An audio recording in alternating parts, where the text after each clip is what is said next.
Audience may or may not be there, looking like. There we go. Now it's finished. Looking like an idiot. We also got to press the tweet button.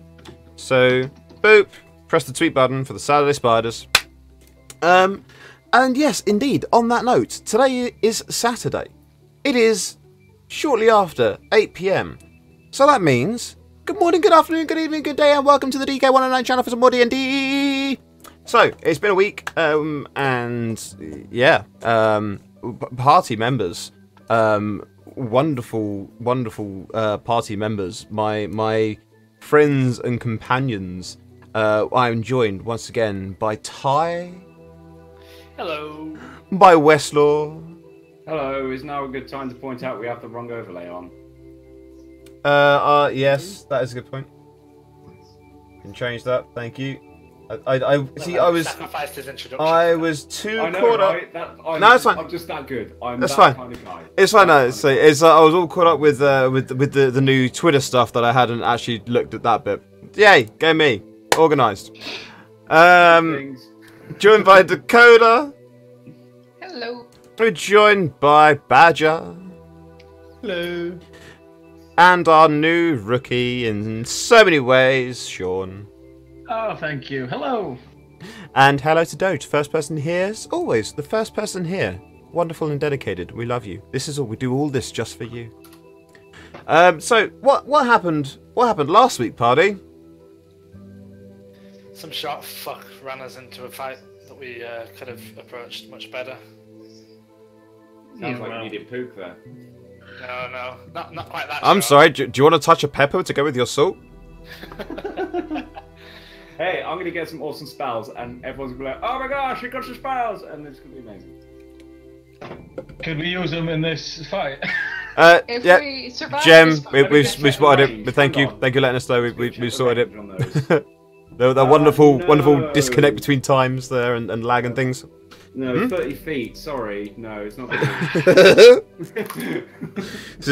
What's the range? How loud can you shout? You don't have to. I wasn't. What? I think I may have made a boo boo there. Whoops. Yes, right. Okay, dokie. So, the party left Pook back in the city because he was looking for some spells. Look at books. Look at books. Always Pook, books. I can't wear the hat today. I'm too warm. I do enjoy the hat, and I know it's a part of the stream persona, as it were.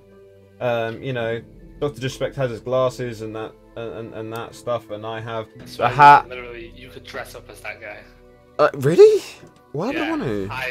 I think that you could pull his look off. Well, do you think I could do that? Like, you know, next time if I ever decide I'm going to go to Comic-Con and I'm going to do as cosplay, I'll cosplay as Dr. Disrespect. Yeah. Brilliant. You could. Right. Moving on. Let's get the party actually onto the page where they were attempting not to die. So that also means we have to put on the right music for you guys as well, or the right background audio, I should say. And this is where we were at before. Now, if I just change the zoom. Let's fuck shit up! We're gonna get shit fucked up! It's all gone wrong, Dad. Basically. Have we done initiative? You've done your Damn initiatives. it, we have. Oh god. Oh yeah. Oh yeah. I looked after all this. I took care of all of this shit. So I'm glad I went out of sight. we've got spread out around this area. We have got a selection of banditos and badmans. And partymen as well. So we've got Grokesh and Amir at the entry point here. Roland Hammer has decided he's gonna go fuck this shit. I'm out. No, he's gone Leroy Jenkins. Nimriel's gone fuck this shit. I'm out. And there is a selection of badmans that are around the area. So without any further ado, let's just jump back into this one, shall we? So we have a selection of bandits that are around the far in the middle. And that's something I need to do is work out whether or not they've spotted you. Did you give me a stealth roll before rolling hammer? Do you want to do a stealth roll, or do you just want to like dive into it and like who gives a shit? No, okay. I'll be bolting up there, but I'll try and be sneaky, I guess. Okay, so you're trying to like skulk your way up there as best you're able to without doing. Okay, let's have a intel on what was actually up there. So let's try and get the intel now, I guess. Okay. So you wanna semi sneak yourself up. Let's have a stealth or thing. And actually, no, you think you've done fantastic. Always remember this. That doesn't matter what it says on the dice. The character is always convinced of their perfection. Yes, exactly. You know that's. Tripping over bricks. That's the way it works. Sorry, getting some of these dice up there. Right, yeah. Okay, so you've done that. So he has noticed, but he's still sort of like sitting by the fire, basically watching you approaching.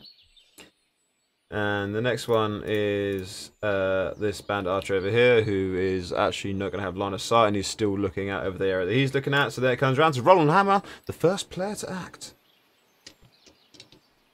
Well, I think I'm being super cool, so I've got my long strider on. That gives you double. I think it's just cast a spell and it'll put it into the chat. We can double check see exactly what it says if you cast a spell. And I know you have already cast a spell. You know. Yeah. So target speed increases by 10 feet until the spell ends, and it lasts you an hour, and it doesn't need any concentration or anything. So it's literally just like boom. There you go. Slightly longer legs. Okay, so I'm gonna probably try and get on the inside, just under these shadows, and wow, true roleplay right there. And I'm gonna try and get just there. I can imagine the look on their faces. Right. I'm gonna give you an opportunity to retcon that if you would like to. I think you may need to zoom into the map slightly and notice the fact there is a gentleman standing right there. Oh yeah, I didn't see that. Who you would have had to essentially walk straight past. It's like you just made eye contact with him, like you're stealthing like Kronk. Well, I think I'm doing beautifully. I'm gonna lock eyes with him and just, I guess, just daring him to out you. Just kind of like come from here, sneak in. This is not the dwarf you were looking for. Oh wow. Brilliant.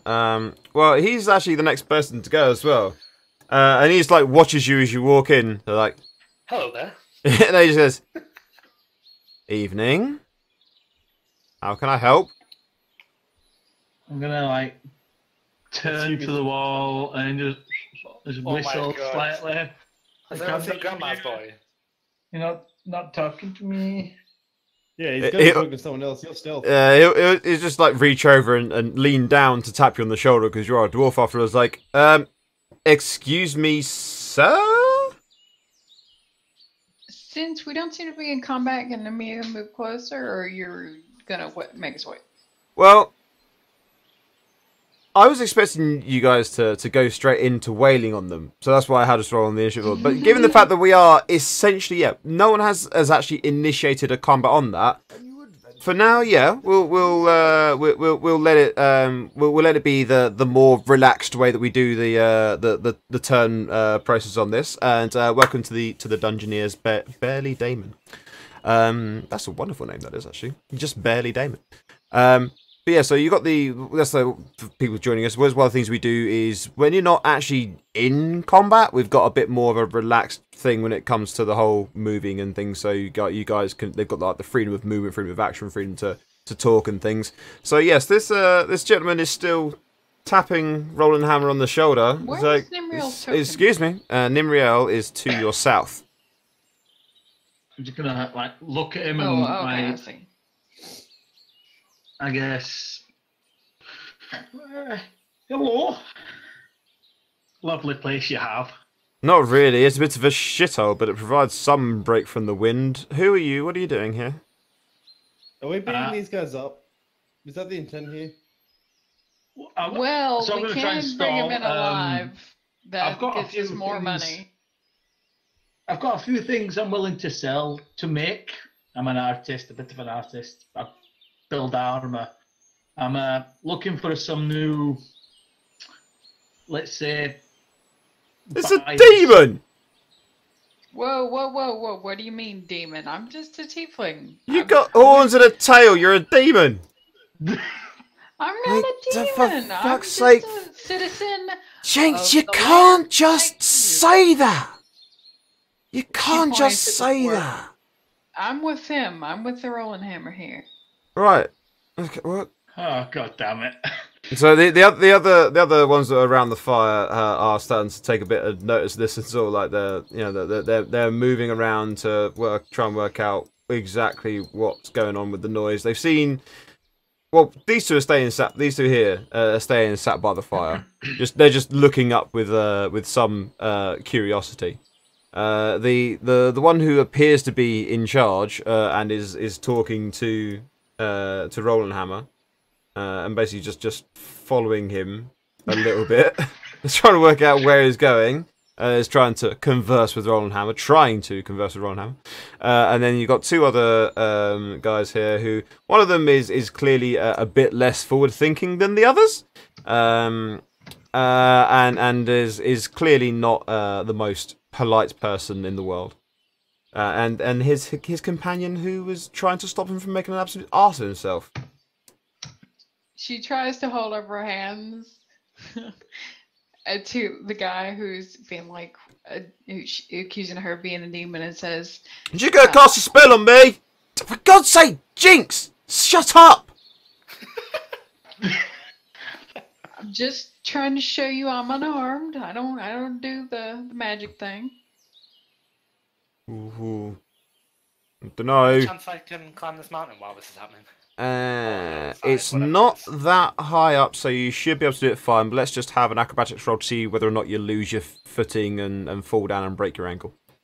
Acrobatics, you say? Yeah. That's massively unfortunate. It looks like you fell down and break your ankle. Yeah. No, it's not. It's sprained though. 7 PM. It's sprained. You'll be at half movement and half your distance, half your speed, I should say, until you can do a long rest. Jesus Christ. You sprained your ankle. You've done that before. You know I'm speaking from point. Fucking long rest. Oh yeah, you always feel better the following day, don't you? Go on then. Man, All right, okay. I'm injured. Just look from a distance here. Ah! Sound of Nimriel falling down a mountainside.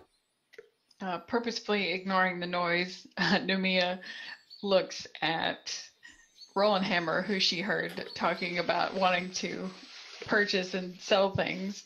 She's like, "So, Roland Hammer, what have you got? What have you got for these fellas?" And she looks at him real pointedly.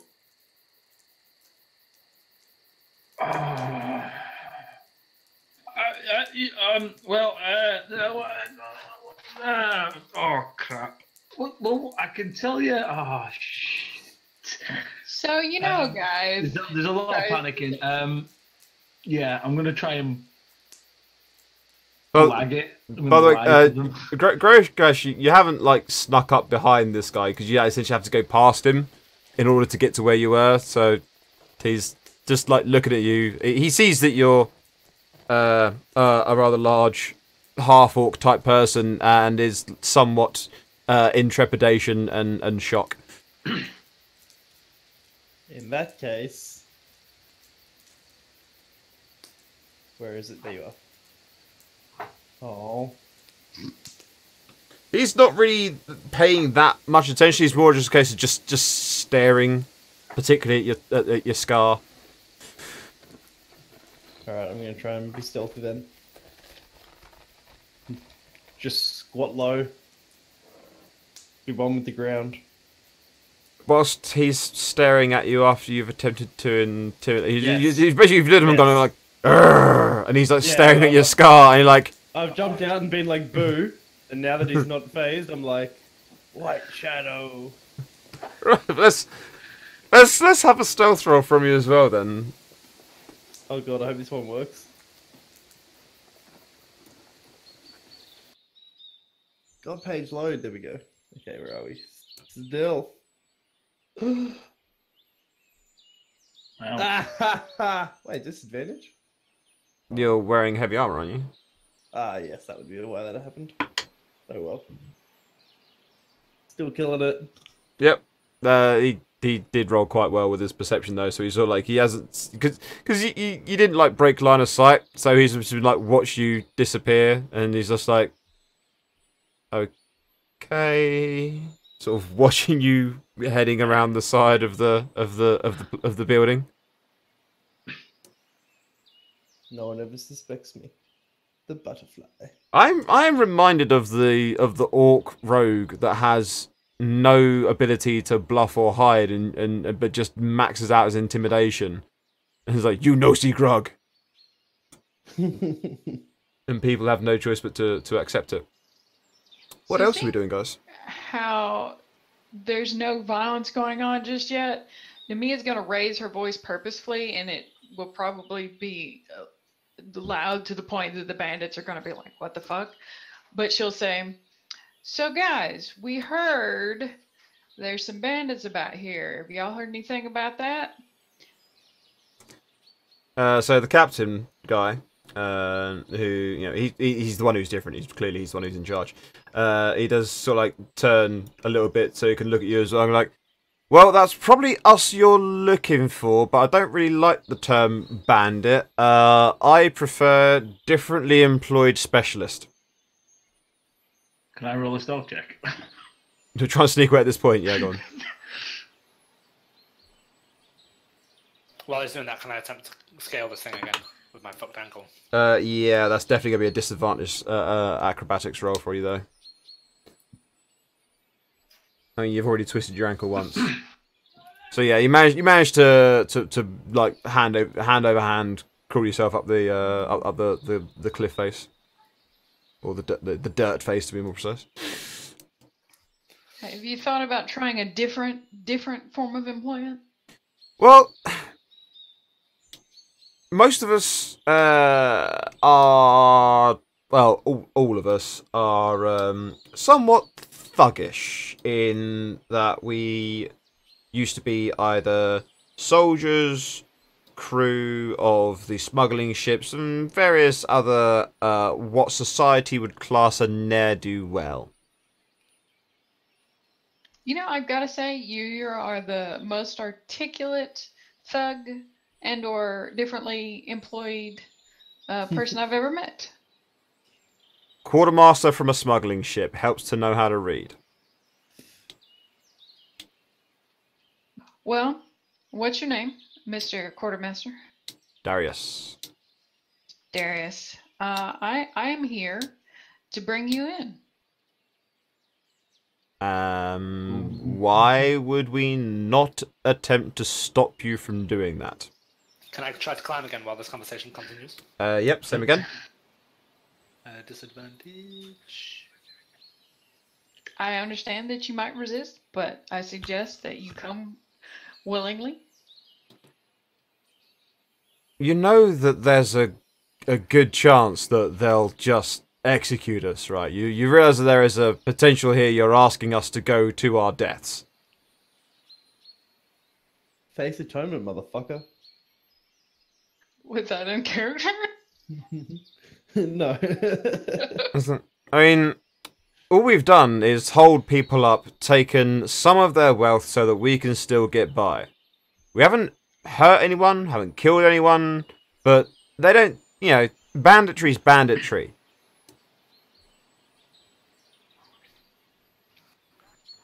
Then you have an option to come with us, offer your services to the city to atone for your crimes, or we take you by force.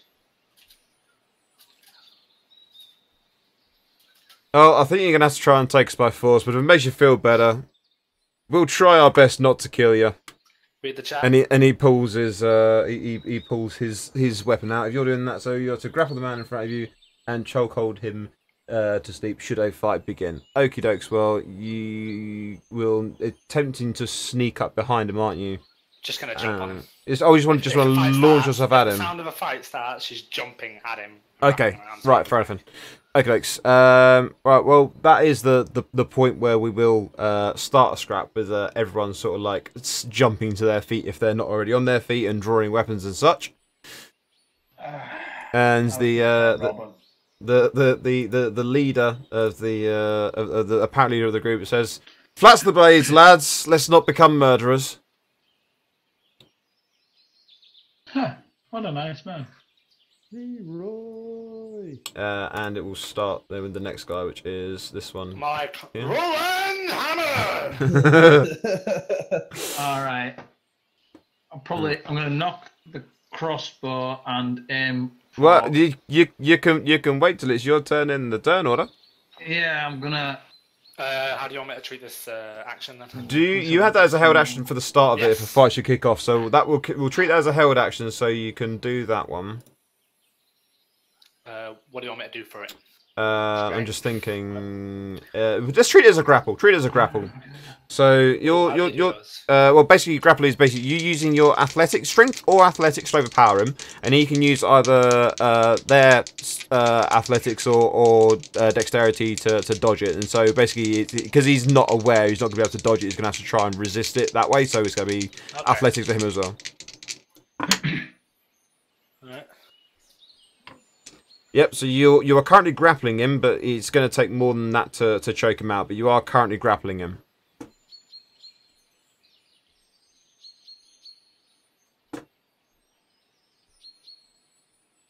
So we'll move you up.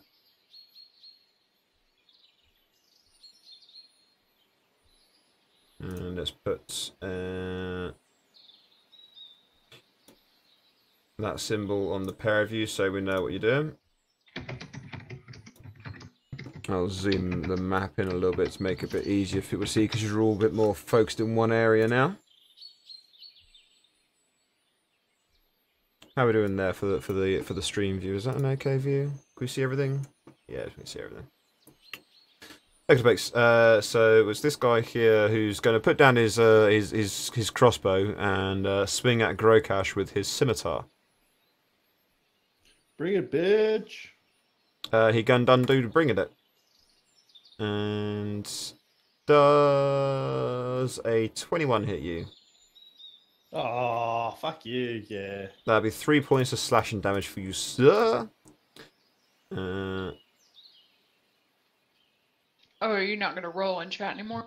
I do roll them in chat, but it's all done through GM rolls just to make it so there's a little bit more of a risk of things, and also because if any of them, we encountered this not last Monday before.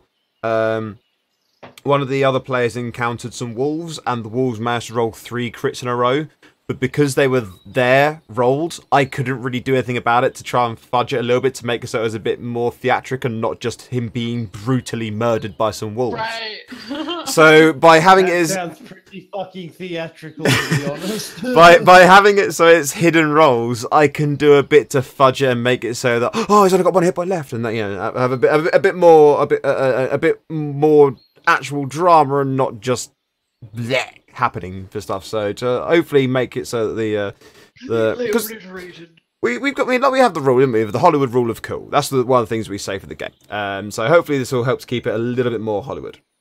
And this bandit is going to well, let's see if he's going to notice, because of you do quite well in your stealth. So let's see if he's noticed that you're there. He does not, so he's obviously taken in by the horns. He's going to clamber up to his feet and point his crossbow at Nemia. And he's gonna say to you, better not be pulling out your weapons or anything though, darling. Easiest way for us to not hurt you is if you don't fight back. And he's just aiming his crossbow at you at the moment. Fuck these chumps. And it's the turn of this bandit, who is going to move across, approach to there, with his weapon drawn, pointed at you. I don't like demons. And then it's just Nemia's turn. At this point, Nemia's tail is lashing back and forth, because of did you call his name Jinx? Jinx, yeah. Because of Jinx's racism. It's like And- it's within the context of the game. Racism's okay, world. It's okay. And she will indeed draw her sword. And it's instantly And going to have a she's shot flying at her because that was the trigger for the other guy's held action. So, 17. Does not hit. So you managed to get your shield up and in the way as well. Why is Roland Hammer moving when it's not his turn? It's advantage! I mean, it's not like it's all on stream and me able to see it and all and everything. It's like the guy who just casually reaches across the table and absolutely nudges his 100% miniature. Forgot that it was live. I could see it moving. Oh, She I will clicked the point her- arrow. I didn't mean to click the arrow. Carry on. It is still your turn, Namir. I just clicked the arrow by mistake. She'll point her sword at Jinx and say, "You need to apologize for calling me a demon." She doesn't actually strike him. Okay, it's just gone to She's the gonna left say here. that, but she's gonna have a held action to strike him if he lunges at her, or any of the others lunge at her. Okay. So the held action and the trigger of the held action is being the recipient of aggression. Yes. I've just clicked the wrong thing over again. Namia, it's I'm your gonna squeeze the life out of this guy. yeah. You're trying. Okay, so if you give me a strength roll and we'll have him do a Constitution roll, that'd be the easiest way to do it, I think. Oh, that sucks. Yeah, no, he's still there. He's like tapping on your arm. Yeah, but he's he's trying not to be knocked out. And it's turn of this way. He's going to move to a similar sort of position, and he's just looking at Nimir, basically just watching and waiting to see what's going to happen. Grokash. I'm going to attack this guy right in front of me with my glaive. Have at Where him, is sir. Kapow! You little fucking thief. Got him. Yep. So you've hit him quite solidly with that first blow there, and you've actually done lethal damage. Oh, what? Okay. Well, that's fine. But with your return stroke, you've fumbled with your return stroke. So let's see just how badly. You have dropped your glaive. Obviously, still not 100% used to the weight of it at the moment. So 1 to 8, 2, 3, and so basically you've swung in, and the return stroke has sent it clattering out over the wall, short as it is, and it has gone. What? The fuck? It's slipped out of your grip, dude. You rolled a 1. Live with it. Both hands. Fuck this. And it's your exuberance. You're swinging and you're swinging. You're reaping wheat with your scythe, and your stick of doom has landed there. I randomized where the direction it went in as well. I was Almost like, killed someone with that projectile. Actually, where is it? I can't see it. it's the black line. What the fuck? I threw it through a wall? You threw it over the wall. Holy Christ. Alright. But you did kill someone. And it's turn of this bandit. Let's see if he's noticed. He has also not noticed the dwarf.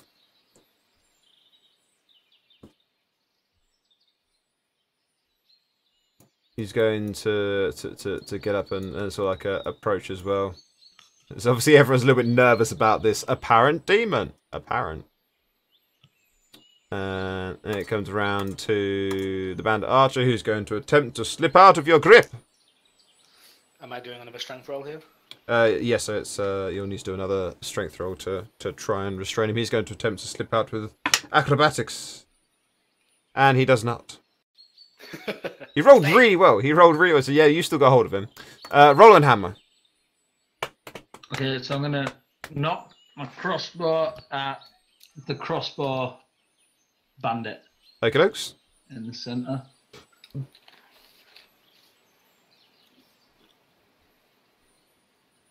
That'll hit. That hurts him for that much. Okay. Anything else you would like to do?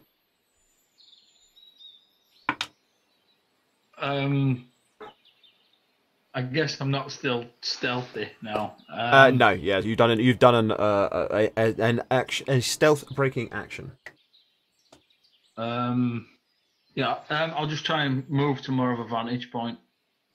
So I'm blocking the exit, but I'll come in a bit in case I need to swing. Okay, dokes. It's the turn of the bandit captain. Let's see if he noticed. Well, he would have noticed the glaive landing next to him.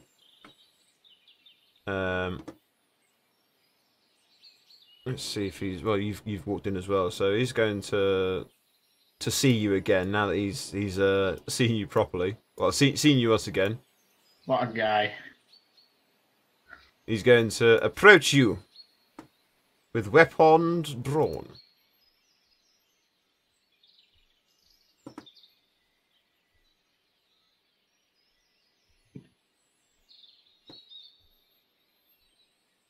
And he's going to slash out with his scimitar.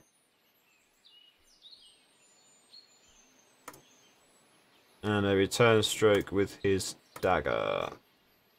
21 hits you? I'm guessing a 12 won't though. No, 12 doesn't. That's 21 does. just 6 points of slashing damage for you then.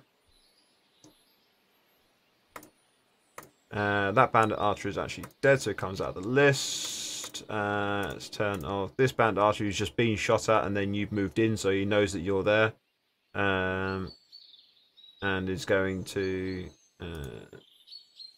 take a step back away with a crossbow bolt stuck in his shoulder and attempt to take a shot at you.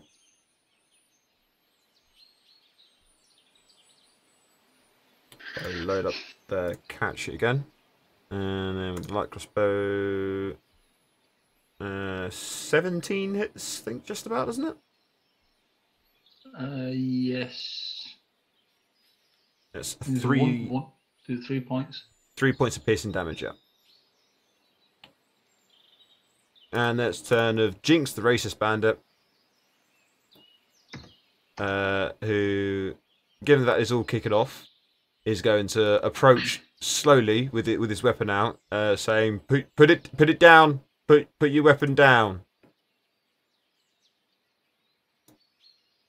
So you did have it is not yet the end of your turn, as it were. So your held action is still there if you want to trigger it.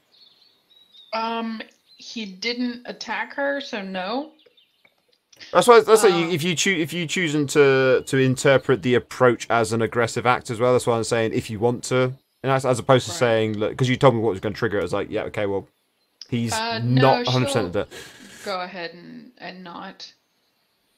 Okay. She can't hear the sounds outside, but she's gonna try and give him the benefit of the doubt for now, considering what Darius said. So. Well, it is your turn, so you can now act as you see fit. She will go ahead and try to use intimidation on Jinx, and she will continue holding her blade up and in a defensive stance, though, and she will say, "You lay down your weapon, Strix." Okay, and she'll show off her fangs. Well, he doesn't put down his weapon, but he does feel intimidated enough to back off a bit. Don't I see? I told you she's a demon. Demon, don't like her. If you lay down your weapons and come with us, you won't die today. Well, he hasn't noticed that one of his friends is already dead and the other one has got a crossbow bolt sticking out of him. So, yeah, he's not really sure what to do because the boss hasn't told him what to do. The last part was kind of meant for the whole group, but okay. she did specifically try to intimidate him. Okay. So. Nimriel. I guess you're still trying to choke him out? Yeah, let's see if I can put this guy to sleep. Come on. He's starting to fade a little bit. Good. Can I actually drag him with me? You can, but he is still struggling at this point. So Yeah. it's going to be... And you've got a twisted ankle. Right, okay, I won't bother then, actually.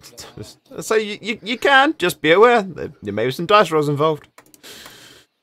I'll leave it where it is. The somewhat more intelligent bandit moves to another position. There is that, look, Princess, we've been told not to kill you. The easiest way for us to follow that order is to not attack you. And if you don't have a sword in your hand, we don't have to attack you. So why don't you put down your sword? He's trying to persuade you. And he's rolled an 11. Alright, what do I roll? Normally these sort of things it would be generally speaking, if you're trying to see past someone's deception, it's insight. If you're trying to have a conversation, I'd say it'd be charisma. So I'd say make it like a charisma save. But we'll role play it sensibly as well. So if we won't do things that are like beyond the pale, as it were. Okay. Yeah. Just see whether or not Nemia's see whether or not he's like winning her around and give you something to role play with. I've got a job to do, boys. I'm here to bring you in. Okay. And then Grokash's turn. What I will do is run. Can I pick up this body in front of me? And then I want to move Morbid. it. If you're carrying the body, we'll say you're moving at half speed. I don't know if you ever tried to run with a body over your shoulder. It's not the easiest thing in the world. Your feet don't really lift very far off the ground. Yeah. It's quite Well, annoying. they don't need to be honest. But anyway. I mean, Grokash is quite strong. So he is going to be able to carry the body on his own, but he's not going to be moving at full clip. Yeah, that's fine. So what's that? 15 then? Yeah, to get to the door. Yeah, so you can get behind Nemea. I have a Alright, so question. I'll get to here.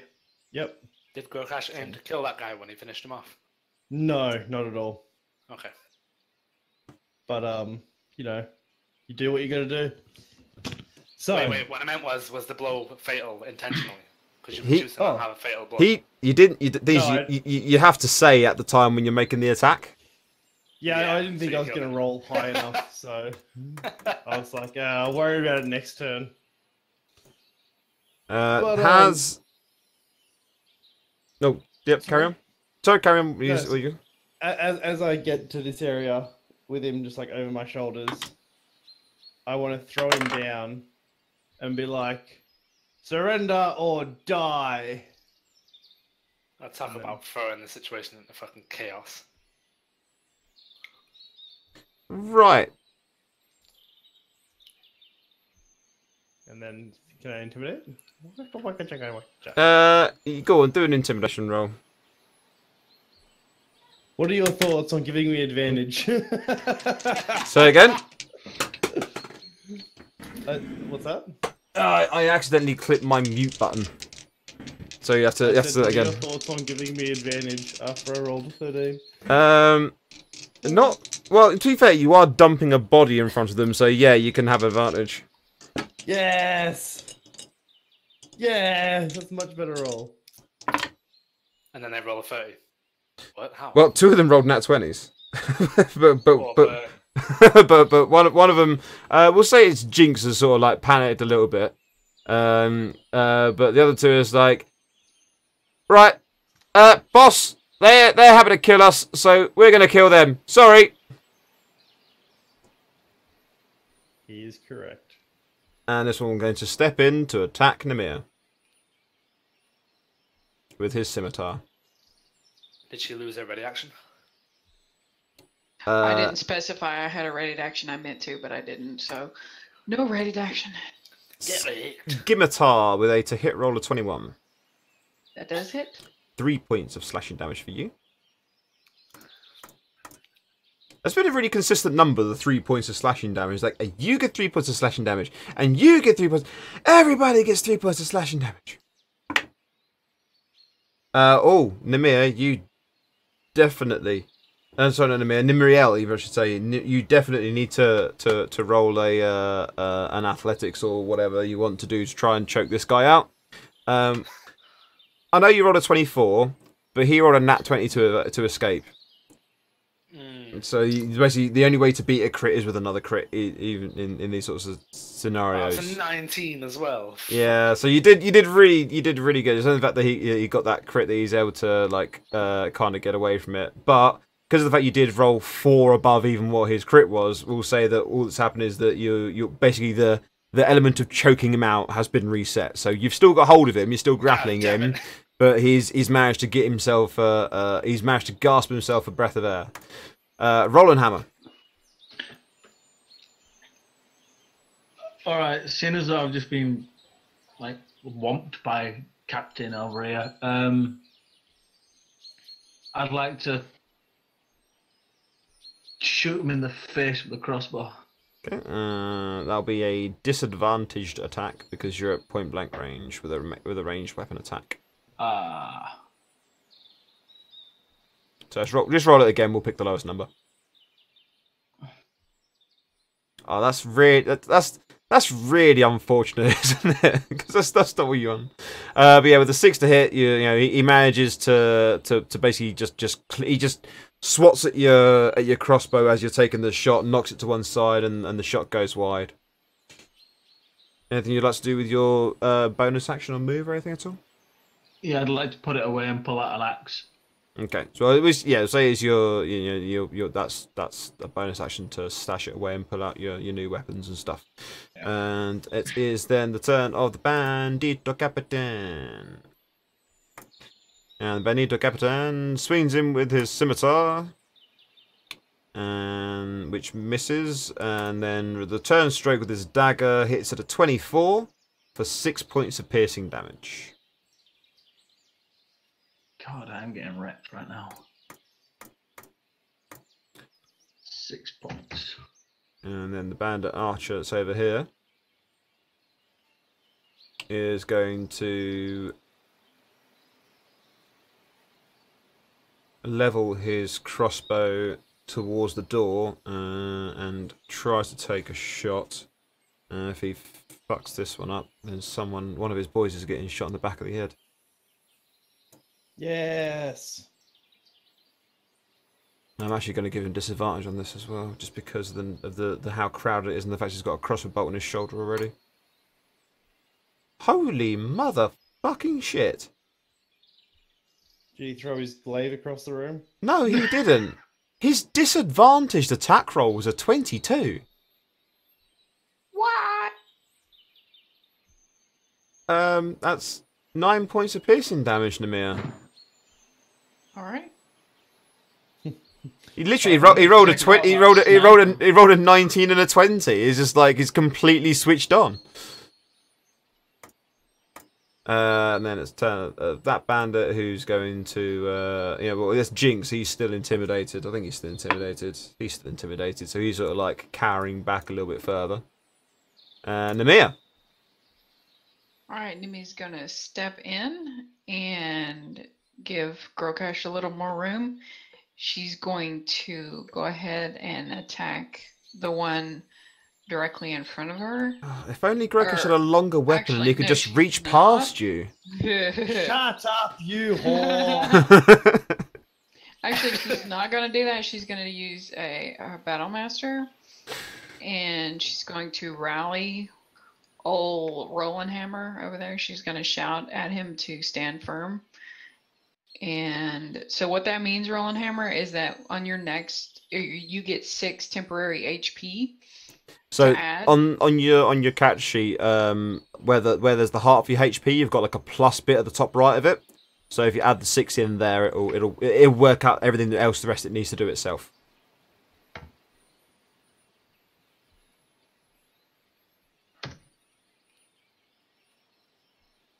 And And Done. that's her bonus act. Go ahead. Oh. Clearly, the rallying was not inspiring.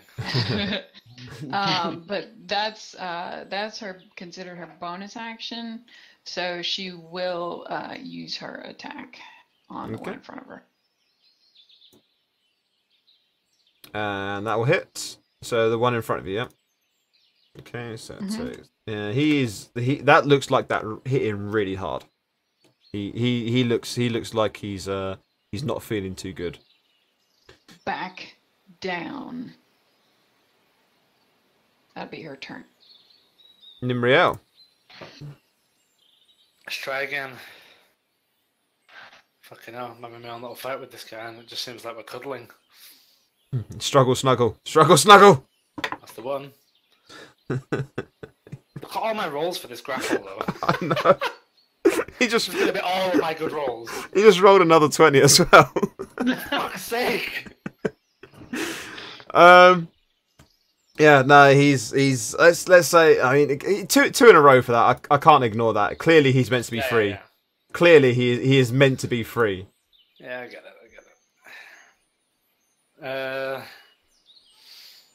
I guess I'll step around the edge of him then. That's all. Okay, looks. And it's the one that Namir just attacked is going to attack her back. With a 5, that's not going to do anything at all. Grokash. I'm going to draw my longsword. Come up. Is and it as long attack as your this glaive? guy. Non-lethally. Non-lethal, you want to attack him. Okay. A new adventurer Yeah. has joined the Hit him with a flat end. Cuboned Wasterken or Wasterken.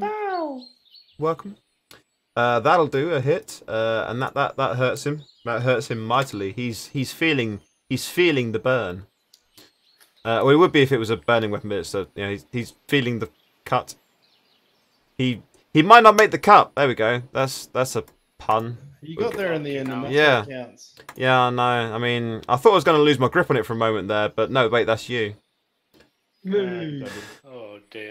As a bonus action, I'm going to cast Healing Word on our short little friend. 3 points, really? Yay. I'll take it. Oh, it's 3. It's 3 plus 3 anyway, so that's fine. So 6. Yeah, you're not as your. Yeah, you just make sure you modify that spell so it has your charisma modifier on it as well. Yeah. So let's turn off. Oh, sorry. This bandito, who's going to swing in at Grokash with his scimitar in response. That's a wonderful, yeah. You didn't say it. Kapow! There we go. I had a mouthful of ice. Oh! So that's the 14 to hit there with the disadvantage, so that's not going to do anything, is it? And the other one, this archer, is going to attempt to swing at Nimria with his scimitar. Normally. 21. Yeah, it's definitely gonna hit. 6 points of slashing damage. Rolling hammer.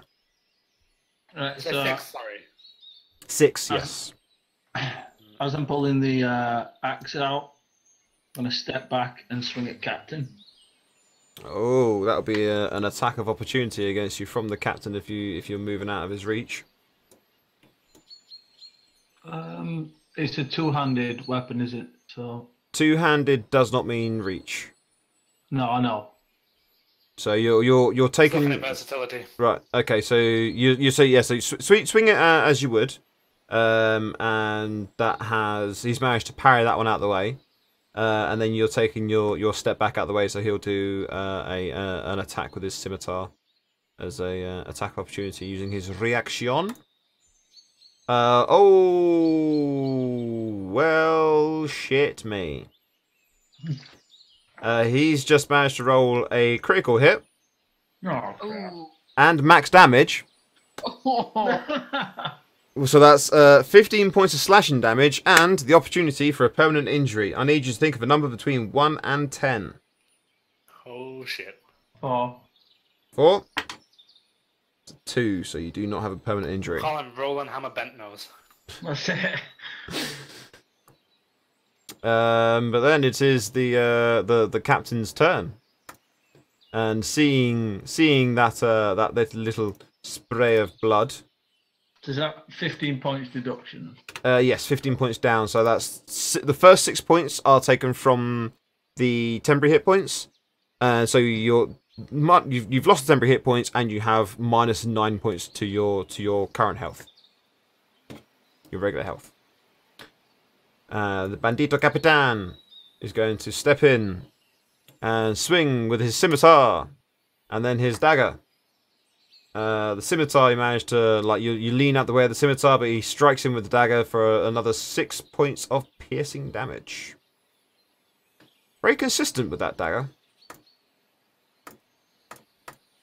It's this bandit archer who is going to again attempt to take a shot, but again it's going to be a disadvantage because of how wounded he is, and also the fact he's firing into the fray. So that's Namir again. But damn! Oh, that's bad. That's bad. Okay. Oh, that's really, really bad. He has just ended his friend. Oh. Take that, punk. Just hoping we get some live ones to take back. shot him straight in the back. Straight in the back. And it's the turn of this bandit, who I'm going to have him make like a wisdom save, charisma save type thing to see whether or not he just shits his pants and runs. Because it all seems to have gone wrong. He's got the demons come in, and now his friend has ended up being shot in the back by one of his other friends. Clearly, that friend has been bewitched. Especially given the fact this guy has just completely failed it. He's going to shit himself and run. So he's now frightened. What can we use for frightened? We'll use that for frightened. No, that for frightened. That's better for frightened.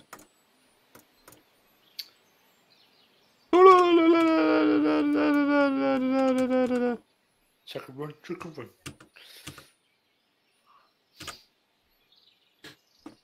Get him, dwarf. Don't let him escape.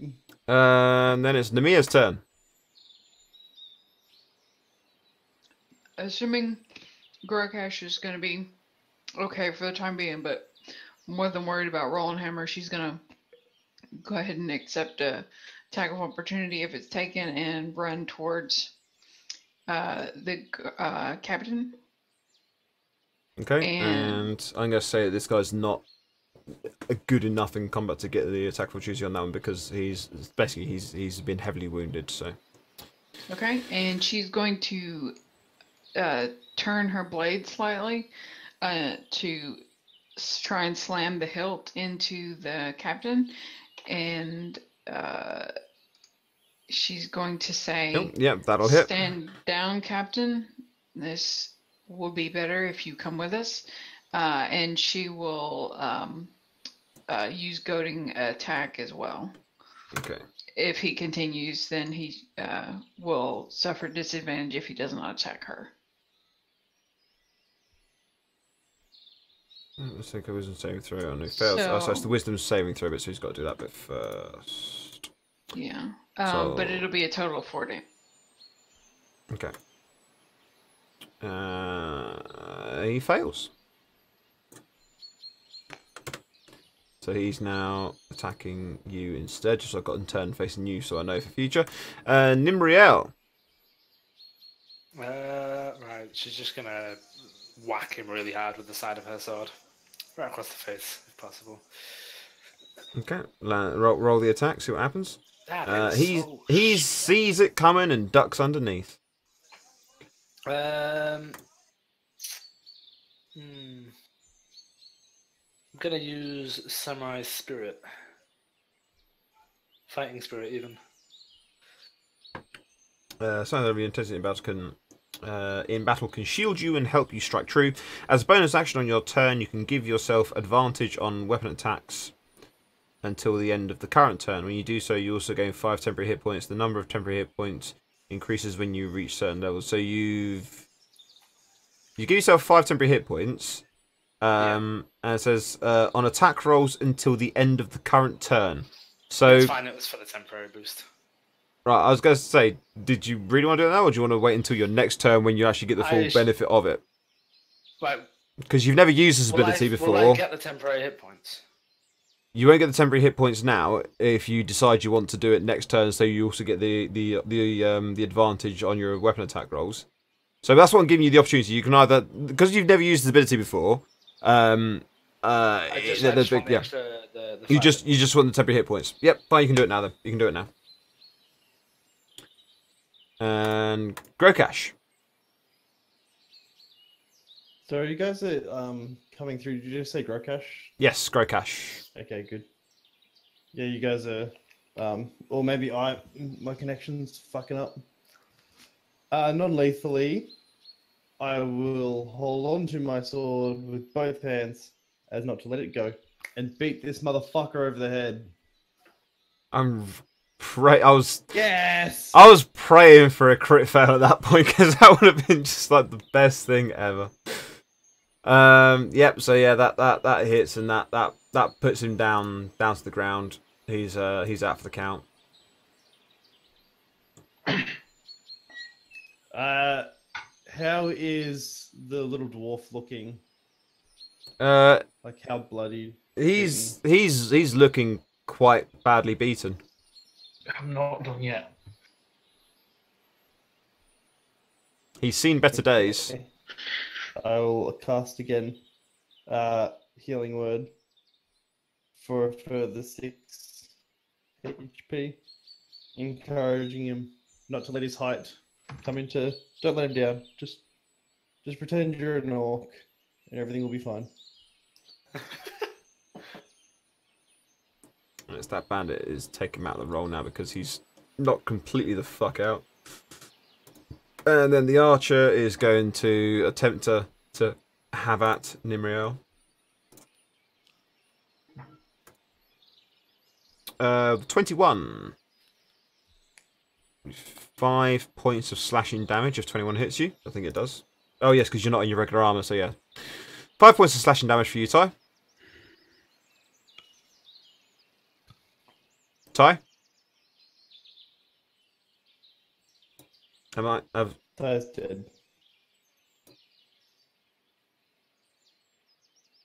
Fixed what? What have you fixed? I don't know, but he fixed it. He hasn't fixed his mic. That's Wes, isn't it? Mm. He muted himself. Possibly. Moving on for now. Roll and hammer. I'm gonna have another hit lethally at Mr. Captain. Yep, that'll hit. Yeah, fuck him up.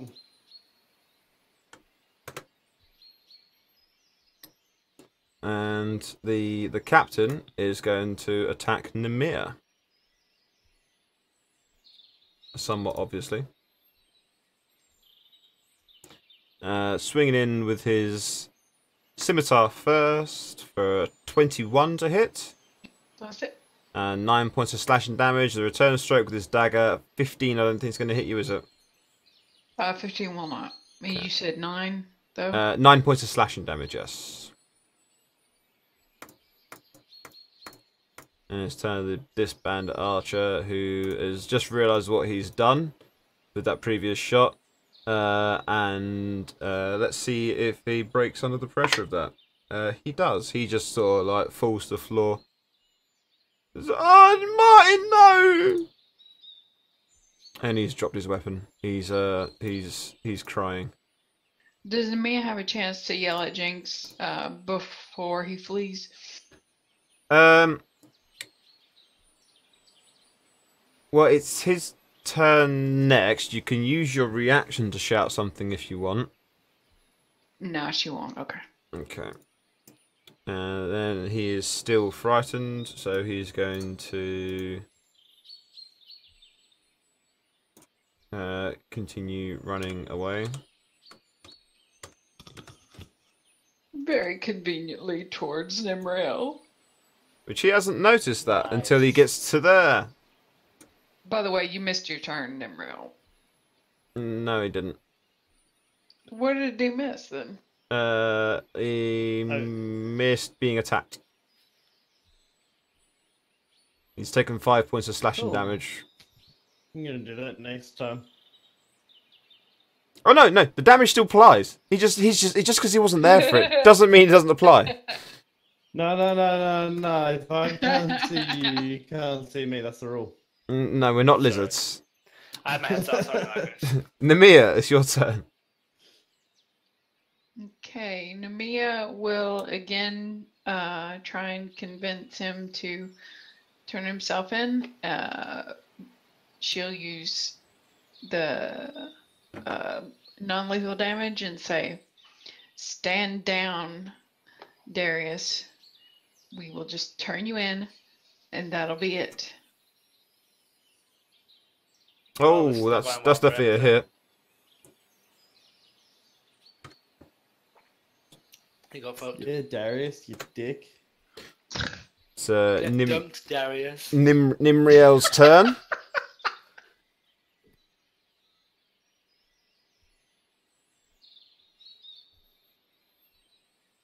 What the hell was that laugh? That was a very attractive laugh. That was very random. I'm Alright, you know not what? snorting for my life.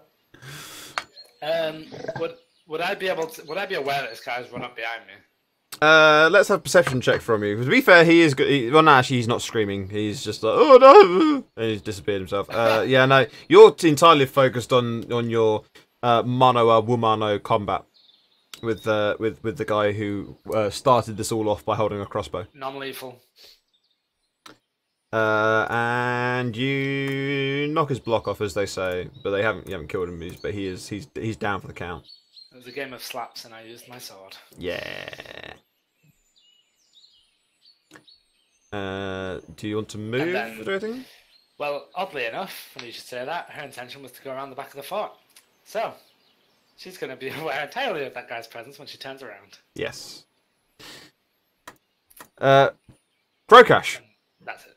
your adversary is not very adversarial at the moment. And there is a scared gentleman that is crouching on the floor next to your stick. Oh, my stick! Oh, you should have told him. I've previously had a druid roll a critical fail to hit a direwolf with their staff. Ty, I believe you were there for that. Yeah. Do you And again, non-lethally, and with both hands. and advantage because you're flanking? And advantage! I will quite calmly and collectively beat this motherfucker. And fail. Yeah, you've mistimed your swing as he's been moving and just fucked up completely. I'm gonna get my stick. Fuck this noise. Alright, that's me for this turn, I guess. It's the turn of this band archer who's out cold. Roll and hammer. I'm gonna non-lethally, I think. In fact, no, I'll still lethal because I'm in the zone. It's battle it's funny because I was watching R.I.P.D. the other night and he's like Roy Cephas. It's like, just because I'm the only guy now that's afraid to lethal up. Oh, yeah. Seen that. It's a brilliant film. Roy Cephas. Okay, so yep, that'll hit. And he has to pass the wisdom save to hit something other than you, doesn't he? Nimia? Dakota? All right, since No, wait, no. I'm asking you. He needs to pass his wisdom save to hit something other than you, yeah? yes. Right. Okay. So he's doing his wisdom save, which he fails horrendously, Oh wait, so hold he's on stuck a attacking you. second. No, I think no. He has to. He just has disadvantage on his attack rolls. Is it? Yeah. Oh yeah. yeah. I'm thinking of something else. Right. Okay. Well, he's going to take that disadvantage to try and attack the dwarf that's just hit him really hard in the face. And he's going to swing him with the scimitar and his dagger, both of which miss. So then it is the turn of this bandit archer, who's still on the floor, just crying because he's currently frightened because of what he's done to stuff himself. That's turn of this bandit, who is still frightened, sees you. Does he go? No, he's going to just try and run straight past you. So he tries to barrel you out the way. Ooh, is he gonna fall over the edge of the hill? No, he's trying to barrel through you. He's just putting he's just dropping his shoulder, and rolled a 14 plus 1. Well, for his... I guess he gets past me. Yeah, you're on your ass. He's just gone straight past you. No attack of opportunity. Well, he's just barreled through you. Well, yeah, but would that knock me down to the floor? Well, let's have a dexterity save from you to see whether or not it knocks you down to the floor. Dexterity. Dexterity saving throw. Yeah, if you can't beat his athletics to push past you, then no, you've been knocked on your ass just for the theatrics of it. And so you can have a disadvantaged attack of opportunity. Go on, I'll let you have a disadvantaged attack of opportunity. See if you can flail at him with your sword. I mean, as he comes barreling through. If we're going with like the way Story would roll, I'm grabbing his leg, not attacking him. I've fallen over, right? Well, okay, do a disadvantaged strength check then instead to see whether or not you can rugby tackle him. Rugby? Basically, yeah. No, he's just gone straight past you. You are knocked prone. Alright. And he gets that. Namir. Nemia says this is what happens when you don't listen. And again, non-lethal strike to the bandit leader. And this is an advantage, right? Yes, because he's completely surrounded. GQ with the auto host up to 4 viewers. Thank you for that, man. Haven't seen you for a long time. How you been? I know it's an auto host, so you probably won't see this, but yeah. Yep, that'll hit. 4, 3. And Nimriel, I'm assuming you're going to use your half your movement to stand up. Have you taken your headset off again?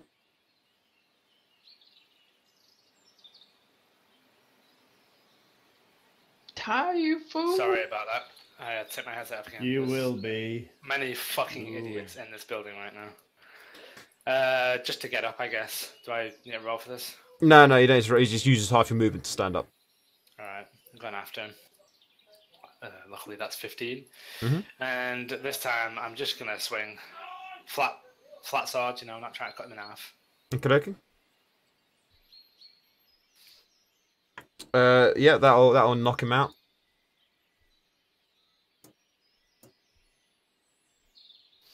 And that's that. What can I see now that I'm actually getting a look inside the fort here? Everything that you can see there. So there's a nondescript stick on the floor. There's a fireplace. There is a bandito that is crouching on the floor, kind of like crying, rocking back and forth because there is a crossbow bolt in the back of this guy. There's an unconscious. There's a guy here that doesn't seem to be bleeding out or anything, but he's got quite a severe wound across his chest, but he's not bleeding out. This guy did not make it. He's got basically his chest has been butterflied open. Lovely. And then there's this absolute clusterfuck over here. Right. Okay. Well, I have no more movement anyway, so that's that. Grokash. I will continue my valiant effort to spare this man's life. Wait, no! I want to get my stick. No, wait. No, I will continue. Yes, no. Shiny object. Shiny object. Yeah, that'll hit. Yeah, fuck you, nerd. Is anyone looking particularly deathly? Well, party, are any of you feeling unwell? Nemia's holding up pretty strong. In that case, I'll just end my turn. I've done worse. Roland Hammer, it is your turn. I'm just gonna hit him again. Yep, that'll hit. There's one I'm trying to kill the guy. Yeah. Fucking hell. The captain, who is doesn't seem to be feeling very well at the moment. Now he's looking either side of him and see he's completely surrounded. We'll look at Nemea and say, so you're not exactly a capture squad, are you? You're a kill squad. Didn't realise the Neverwinter Guard had gone down this route instead. We gave you an opportunity. He's going to attempt to attack Nemea with his scimitar and dagger. Scimitar and dagger. No. So both of them miss. They're just clanging off your arm or off your shield. I get the feeling that you're just like Neo to Agent Smith and just like fuck off. He's very badly wounded. This guy is still on the floor crying like an idiot. This guy is unconscious, so he comes. Listen, Amir, it's your turn. Gonna try and uppercut him with the sword handle. Again, going for non-lethal damage. She's pissed, but she wants to turn him in. Okay. And alive. A dungeon is Oh, ouch. Oh, wait. And the Is it sword flies advantage? out of the court.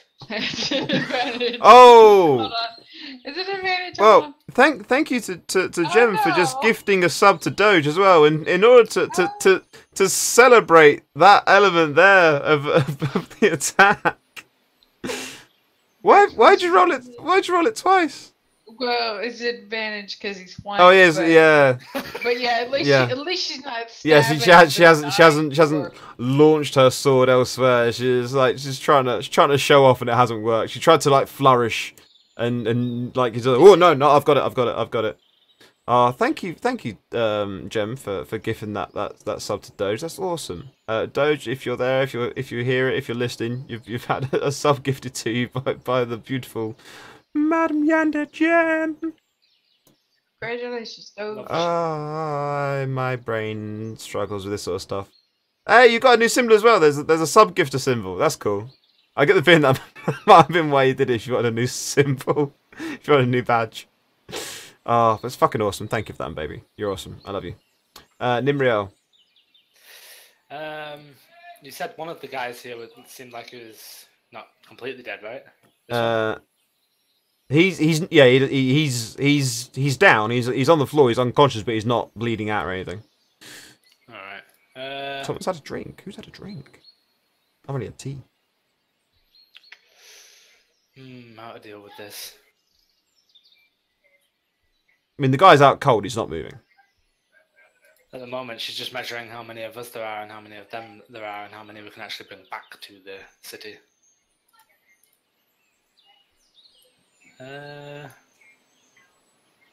Gonna involve some ropes. Yeah. It's not that kind of I party. think I have any rope though. If any of you have had the starting equipment of a backpack, every single one of the backpacks involves rope of some kind, with the exception of the priest packs. Ah, right, okay. Alright, well I guess then I can... I think. I might be wrong. I think even the entertainer's pack has silk rope. It's not that kind of party, as Sean was just saying. Right, okay, well I guess Nimriel will just get to moving these bodies closer to each other of the people that are unconscious and roping them into a line. For when they stand up, that is. Okay. So you're spending your So, turn roping them Yeah, I up. want to drag this one closer to this one here. Okay, what is I'll just line them up. Oops. I'll just line them up. So we'll say that you've positioned them. That's Alright, cool. Yeah, and I'll just stay here then. it makes it's just like it makes a bit of sense that it wouldn't have taken too much effort to have done that. Yeah. Oh, disarming them too, by the way. Yeah, we took that as a given. Grocash, your turn. I will. Yeah, fuck it. I'm gonna jump out, take the hit. Okay, so he gets a disadvantage attack opportunity where he just flashes out his scimitar at you. At a 7, that's not going to hit. Oh, they've lost their advantage now. Pick up my fucking glaive, and then come back and. Kapow! Wait, wrong one. No, ignore the longsword. Ignore everything. Dakota's like, get the fuck off my statement. Yeah, Ignore they the shouldn't. longsword. They shouldn't have been done at advantage, but it is still the first roll Oh, each he's time still they've done it. Well, no, he's not flanked anymore because you were the flanking. You were the one providing flank, standing where you were before. Oh no! No, but yeah, but they're still Yep. flanked. I'm still getting flanked because the dwarf's still there. No, but see, the thing is No. that because you're not standing in You the and right the dwarf position, on the flanks. you and the dwarf are providing the flank. Because you had you. Not Nemea. Yeah, not Nemea. Yeah. I know you've got a reach But weapon, but that's not how the flanking rule works. Okay.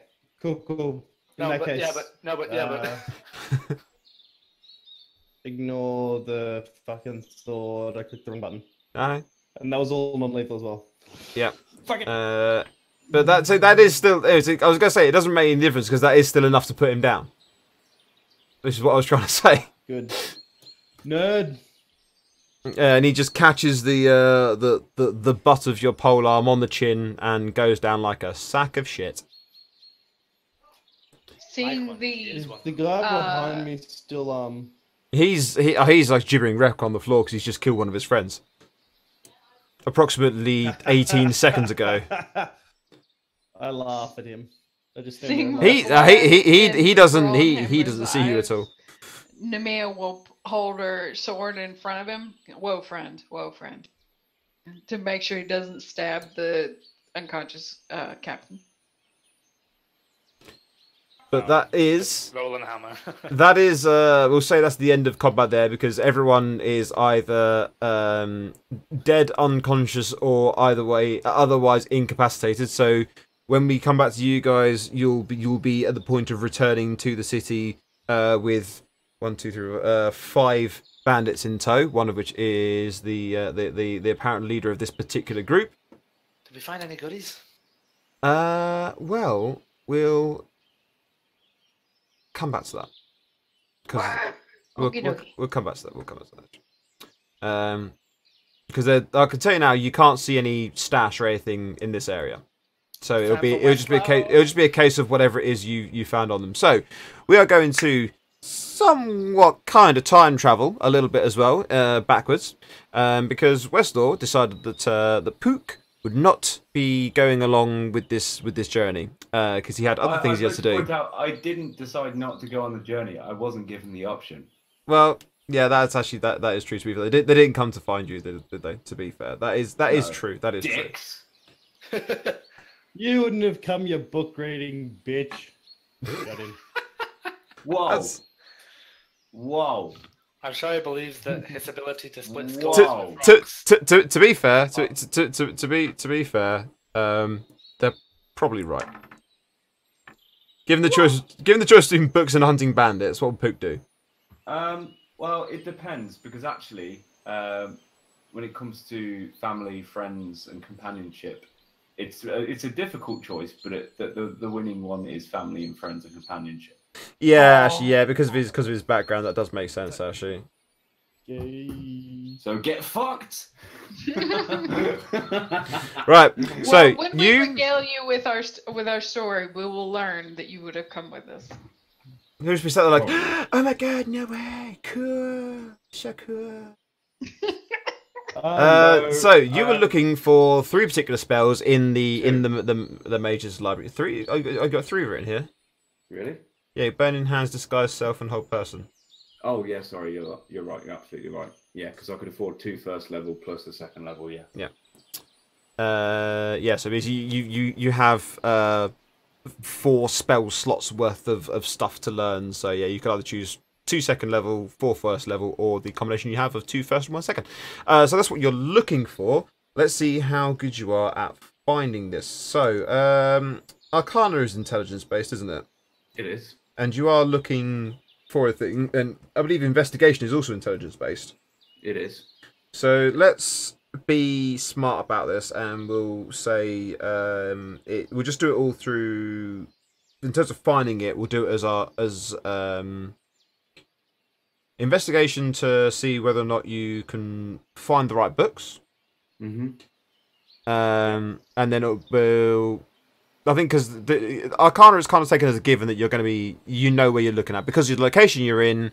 What we'll do is we'll do the investigation roll to find the books, or to find books on the right subjects. The Arcana roll to see how well you're able to actually locate the specific spell that you're after, and then based off of that Arcana roll says what spell you're actually going to get. Does that make sense? Sure. I mean, I have spent a couple of days, I would imagine, by this point, looking for them. Well, they've been here off on this journey. They've only been gone realistically for about 5-6 hours because this is the same day. I'm going to go like all 3.5 on you. Can I take 20? Oh, you want to spend the time to take a 20? I've never liked that rule. It seems like it seems like such a cop out. Take 10. I mean, like I did like it for speeding things up, but it used to piss me right off as a DM. Yeah. Let's see. I know what we can do. Currently, as a player, I love it. It's great. Yeah. No, it's not going to be used. If you don't know what that is, if you've not played 3.5, it's okay. It's fine. You're not missing out. Yeah. No, Unless you're a player. Players love it. I've Yes, read as a that player, stuff. It's a wonderful thing. It's bullshit. It's bullshit. I succeed at Oh, everything. come on, forever, as it's long as not I've got at least a minute bullshit. to spend. Oh, it is so much bullshit. I spend an hour doing this thing. By the way, that counts as an at 20. Fuck off.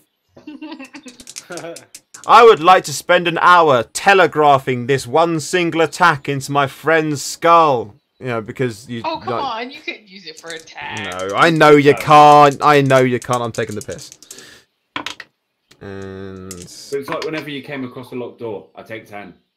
yeah, Oh. yeah. It's dude, they kind of implement that in 5th edition. They kind of implement that in 5th edition by with the rogue. One of the rogue abilities is once they reach like level 12 or something like that, they've got the ability to always take a 10. Yeah, and like. See that I don't mind when it's limited to one class and you can justify why, because the nature of how rogues do their stuff and what they are, you can kind of understand it and justify it. So that I don't mind so much. It's still a bit annoying, but it's not as annoying.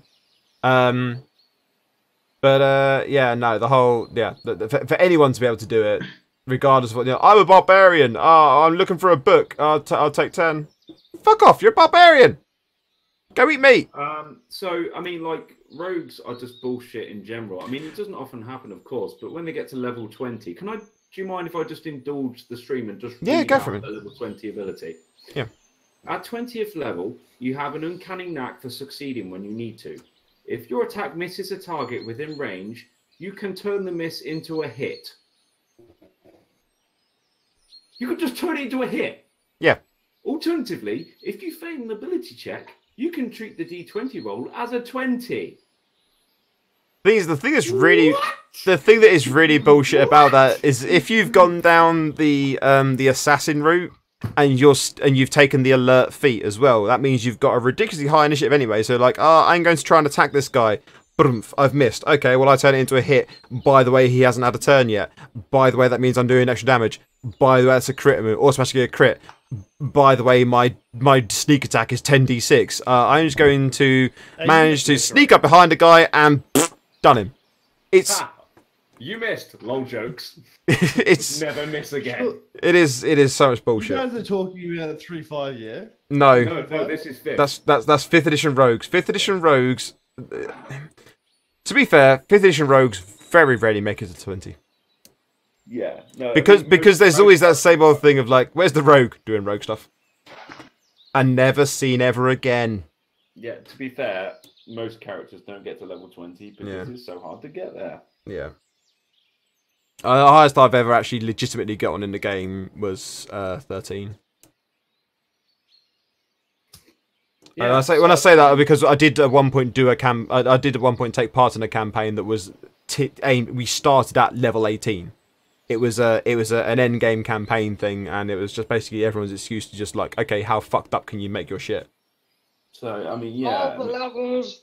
Hmm. Yeah. Okay. So rogues. Well, I just rolled some dice, and there was no issue with you finding those spells and having access to them.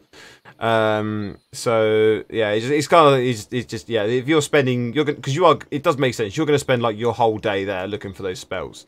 So you're going to find them eventually, and they're not particularly they're not exactly rare spells. It's unknown Burning spells. Hand, Disguise Self, and Hold Person. I mean, Disguise Self, for fuck's sake, all you need to do is go find a book on how to do makeup. You know, and you're going to have a decent chance of doing it anyway. Except for I do it better. Yeah.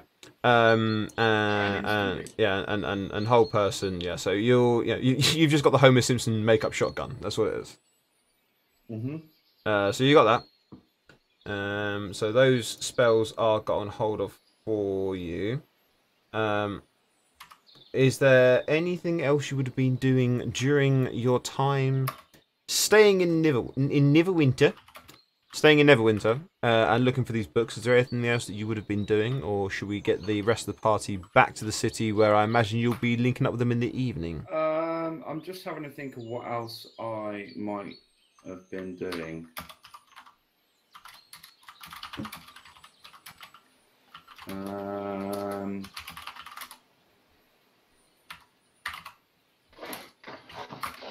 No, I don't think so. No, I think I would likely still be at the library or something, maybe, when they come back. So they might have to come find me.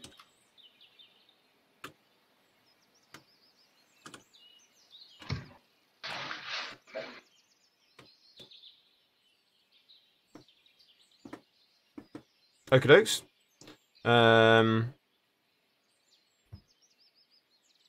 I imagine Nimriel would be aware that you'd still be at the library because they've spent some time with you there as well. Rightio. Okay, so the party, you are quite a ways. I mean, you're looking at being like 3.5 hours by wagon train out of the city. So how do you want to get back to Neverwinter? What are your? Do you have any plans? Any? Nemia makes a proposal. So she would have already helped tie him up and everything. The living, and she'll propose to the group. We've got to have proof of our dead folks, and I don't much fancy scalping anyone.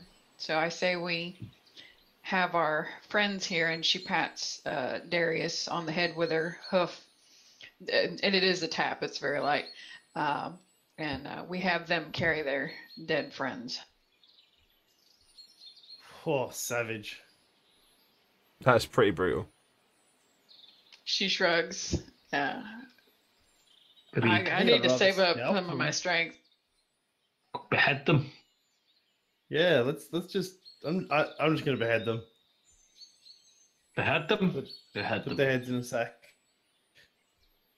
Hey, you gonna carry all of them in your sack? Because I'm not putting a head in my sack. There's only like 2 of them, maybe 3. There are 3. No, there are 2 dead, and 5 alive. I will take. Do you reckon ears count as proof? Teeth. Ears, parts seem a little less drastic than heads, but ugh. Really? Hearts are less drastic? I mean, you just chop the head off and then you can put it in a bag. If you're taking someone's heart, you gotta cut them open, break their rib cage, rip out Hearts, the heart, not hearts. just gush Hearts. everywhere. Willful ignorance, disadvantage.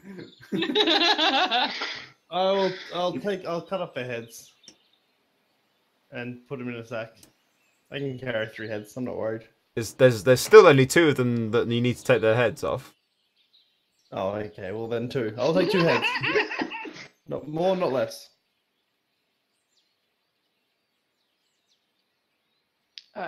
Nemia will double check to make sure the rope is tight and the knots are good. before they start walking them out of there.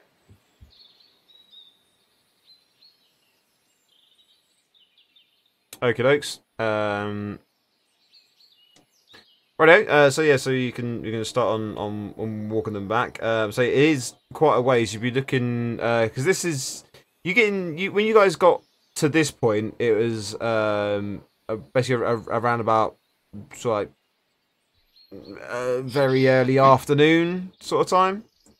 So if you're walking back and you haven't got the horses and wagons that you got here with, it's going to be sort of like 6 o'clock at least. Getting back to Neverwinter. Okay. So do you wanna walk it, or do you wanna, I don't know, try and flag down the passing wagon, or you know, what do you want to do? Namia would definitely vote for flagging down a wagon headed back for Neverwinter. But if nobody stops, then nobody stops. Yeah, I think that's the plan. Aye.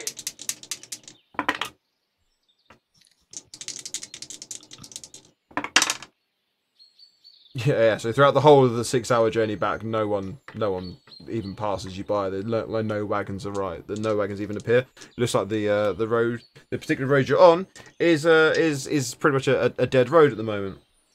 Obviously, the threat of bandits causing people to alter their routes. That was a really weird set of numbers that got rolled there. That was just absolute garbage for you guys. Yeah, so you come back in through the same gate you went out, which is the northeastern gate. So let's just move back onto the right page.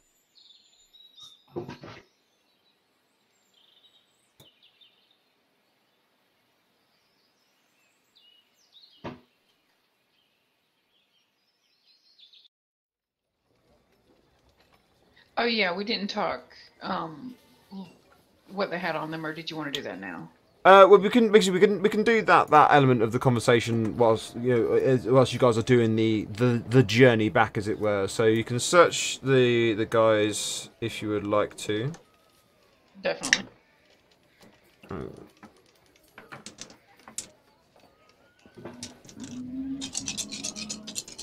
I'd like to read any crossbow bolts.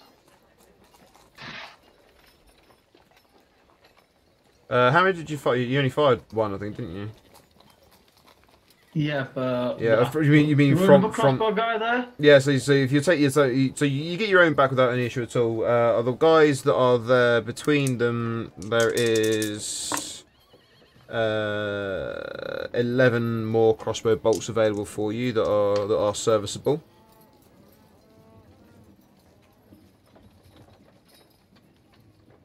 Okay, and who wants to search the bodies, and who wants to search the living? Namia will search the living. Okay, so if you give us an investigation roll, then, as you're patting them down. Can I take a 10? Yeah, sure you can if you want.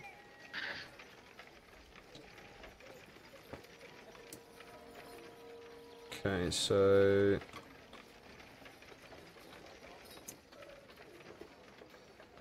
on the guys who are alive, you find a total of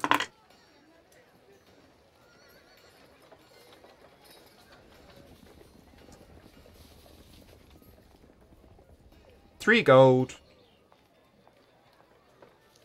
5 silver, and 11 copper coins. Okay.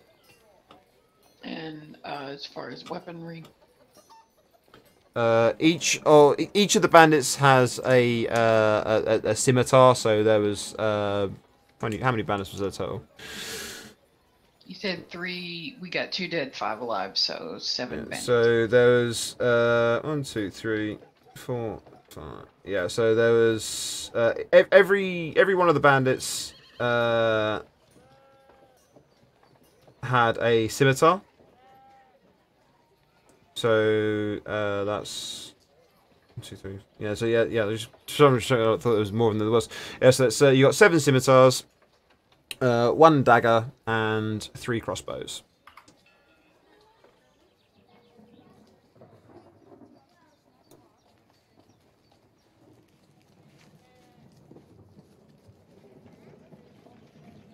And nobody had any armor?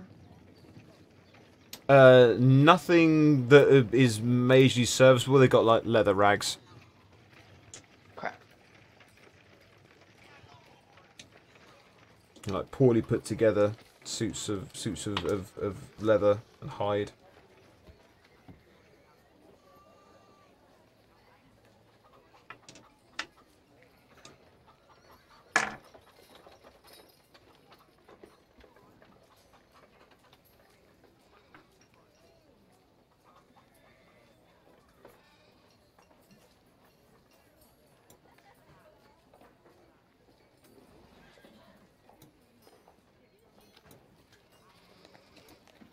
I'll divvy this out when we get back to the Blue Stallion. She says about the gold. Okey-dokes. Rightio. Okay, so when you guys get back into the to the city, are you going to go to hand these guys in? Are you going to go straight to the Blue Stallion? What is the plans upon returning to the city? Money first. Most Then definitely. buy. Okay, so if you go back to the to the guard post, the gate at the gate, the same guard captain is there as well, and he's basically everything as was described before, with the scaffolding, the carts coming back and forth in and out of the gate, the guards around checking the ones they need to. Everything is as was. Sweet.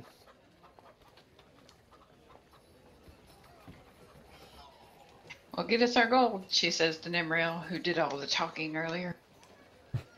That's Ty, who's not actually here at the moment. They've had to pop out quickly. Oh, Let's I missed see- that, sorry. Let's see what they said. Let's go some. If you do go back to us, Nimriel's aim is to get the bandits back to the captain in one piece. She'll even stop others from trying to kill them. Be back in 10 to 15. And after, she'll go rest at the tavern with her limp. So yeah, so let's get him back to the captain. So Nimir, why don't you lead this bit then? Okay. She'll head up top because that's where the captain was, right? Yep. So yeah, if you speak with the guard at the bottom of the stairs and let him know what's going on, he'll let you go up. All right. She'll head up and greet the person in charge and say we've fulfilled the contract on those bandits. And How many? shuffle the contract. We got 5 alive, 2 dead, and we've got proof of the dead as well. Right, yeah, okay. Hang on a second then. And he disappears inside the garden for a moment. And he comes back out. So, right, let's see. So, commission on bandits right now. 25 gold per those alive, 15 per ones that are dead. So that's 30 plus 5 times 25 as well. Oh, God, don't make me do maths. This isn't much fun at all. So, yeah. Yeah, 155 gold for you there. Right, okay. And he writes out a little chit. Basically, it's like a pre-filled out form. He scribbles on it, signs, and goes, right. If you turn that in, the Neverwinter Bank, they'll fulfill that for you. All right. We need somebody to take these folks off our hand. He whistles to one of the guards who's standing around doing not much of anything at all, and it indicates, and he comes along and takes the ropes from you. Oh, hold on now. I need my rope. Fair enough. Just And the guard just like looks at the captain, who sort of shrugs, and he goes, "Oh, I know what." He disappears inside the guardhouse. It comes back with a fresh coil of rope. Goes, there you go. Saves time. All right then. She takes the fresh the fresh rope, and then says Hey, Snarl. to Grokash, give him the heads. And I tossed the bag of heads at them, to them. Wait, did you bring the other heads with you? They brought the heads of the Yeah. ones they killed. Yeah. Ah, nice. Well, we gotta have proof. You're not gonna get paid if No, you no, don't have it's nice, proof. it's nice. I didn't think about it back when I was rounding up the living ones. Okay, so it's early evening as you have returned to the to the city. Yeah, you've okay, cool. Yeah, so it's early evening as you've returned to the city. You've handed in the bandits that you got. You've been given a little chit of paper that basically is essentially a promissory note to go and you can go and cash that check at the Neverwinter Bank. Yes, you are advised that at this time of day the bank will be closed. What the fuck's going on? What was that? That's someone robbing the bank. Nice. All right. Yeah. So, is everyone gonna head back to the Blue Stallion, or is there other places they want to go this evening? Are there other things they want to do? Maybe people want to go out and carouse some more, or maybe they have evening jobs they would like to look into. I've got to head to the Black Manatee, and she'll hold up the receipt for the bank. Do you guys want to take this, or do you want to go get it you want me to hold on to it till tomorrow when it's open again?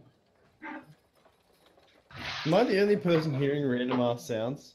No, I'm just trying to ignore it and roleplay, goddammit. Messing with my immersion. It's all right. It's fine. It's just someone's decided they're going to they brought a new type of mount into the city instead of the horses. They're bringing wild hogs instead. I'm happy for you to keep the receipt. If that's what you said. All right. Yeah. Roland Hammer would like to look at those scimitars. Like, maybe I could melt them down for armor. She's taking them, and she'll hand him. She'll offload the weight on him. Here you go. That's 7 scimitars for you. Oh, thanks.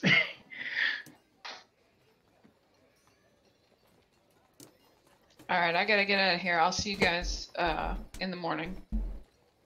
Okay, so you're heading to the Black Manatee to go and do an evening job. And she's got the gold from the corpses, as well as the dagger and the crossbows and the receipt for the money. Okay. Just make sure you've got a note of all that on your inventory, just in case.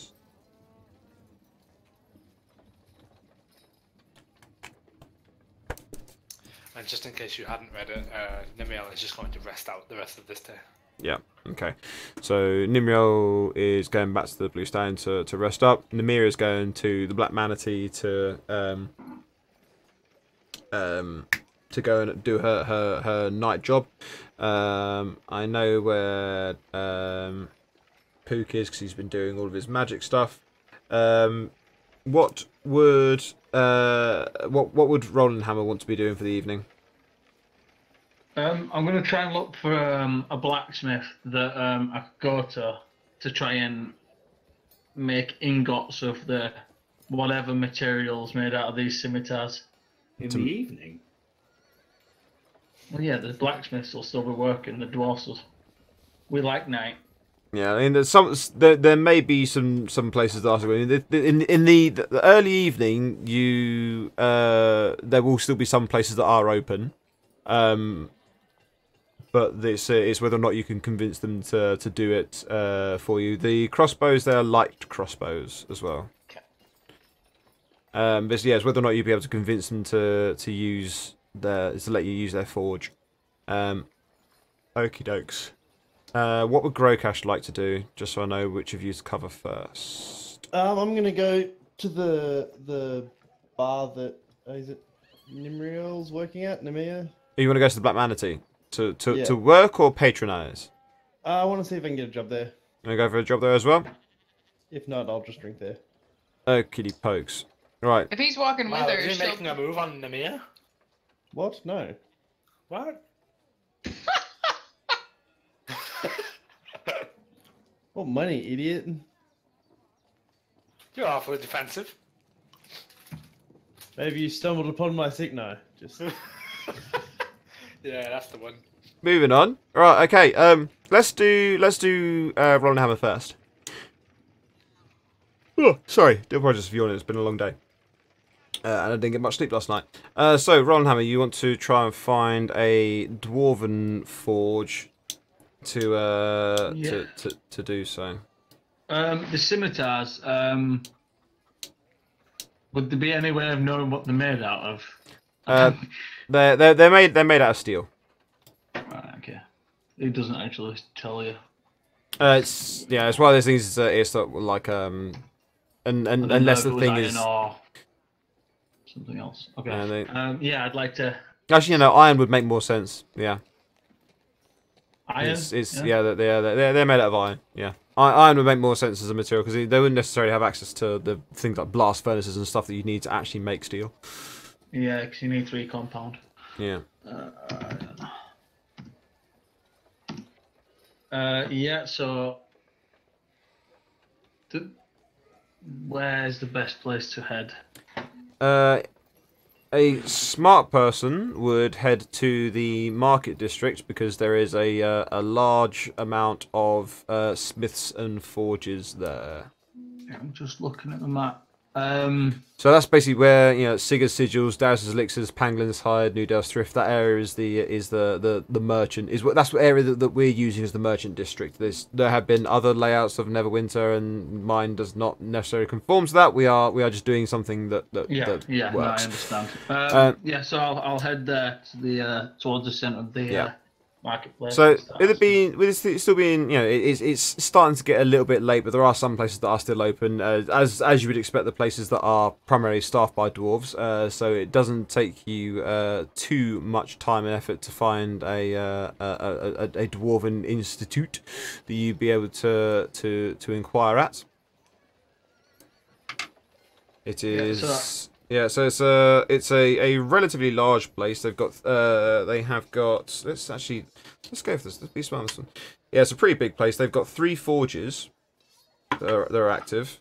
There are 5 people that are working there already straight away, as in people that are actually working there properly. There are one of the forges is actually active and hot. And has got 2 people. 2 people are working on that, working at that forge. One of them man in the bellows, one of them man in the metal. You've got one person who is sitting at the sort of like the. It's very clearly like an admin area sort of thing, for a place where it's separate to the work where they do things like sorting out designs and orders and things like that. And you've got 2 more that are in the process of measuring up a large orc. So like he looks more orc than half orc, but they're measuring up this person for a suit of plate mail. It's I go to the dwarf pumping the bellows at the furnace. And just drop the scimitars just around the side, not into the furnace. Hey! What are you doing? We're working here. On what? Well, I'm making the forge nice and hot, and that gentleman over there, he's got a bit of metal inside it, and when the metal gets really, really hot and proper glowing, he's going to pull it out, put it on that anvil, and give it a bloody good whack. You see, when a man and woman really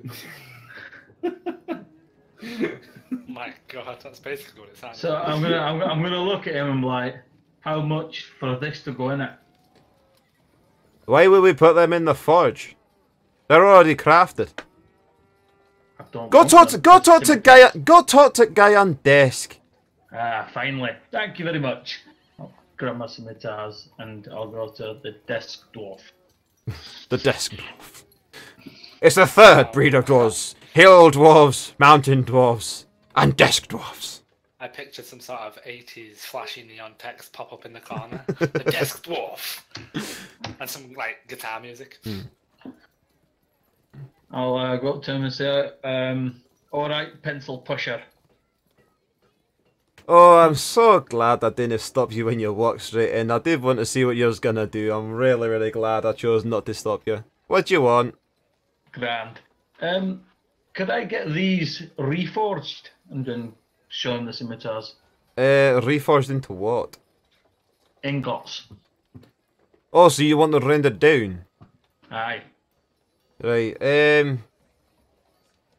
yeah, we can probably do that for you. Shouldn't be too much of a bother. And just, yeah, leave them with us overnight. Come pick them up in the morning. They should be done. How much? Let's see now. Making use of the thing. The service charge as well. And he's like, he pulls out an abacus and starts flicking things. He goes, and carry the wind. Diddly do. There we go. Hey, you call it 21 coppers. Just three coppers a blade, just to melt them down. Stand there and ponder. 21. Aye, yes. How much if I help? 21. You're making use of the facilities. With the amount of them that he was going to be doing, I was going to do you for a service charge, but I couldn't really justify it because there was like service charge of man the bellow that he's going to be doing anyway. To be fair, you're kind of lucky that they're not charging you for the time that they're going to spend on doing this, where they could be doing other things, which could be quite a lot more. Yeah, but still, Yeah, but it's a lot of copper. Yeah. Is it? It's just over 2 silver. Yeah, I know. 2 silver, he doesn't want to part with. Thank you very Keeping it much. true to his character, you know, he doesn't want to lose even the sliver of like metallic item from his inventory. I'll give you 15 copper and I'll mend the bellows. 15. Alright, deal if you're here for us the whole night and help out with the rest of the jobs that are going on as well. Aye, Just by man in the bellows. Right, okay, so 15 copper then, if you want to write down that you've then, you've got, yeah, so we melt them down, you got 7 ingots that each weigh 2 pounds. Instead of the scimitars. So they're a little bit lighter than the scimitars were, but also they haven't got things like, yeah, there's going to be an amount of wastage, and with them also taking off things like the handles and the wrappings and all this other stuff for it as well. So all told, you've got 7 ingots that each weigh 2 pounds. Yep. And you're 15 coppers lighter, and you are spending your evening here. In this it's a place called the Runic Institute.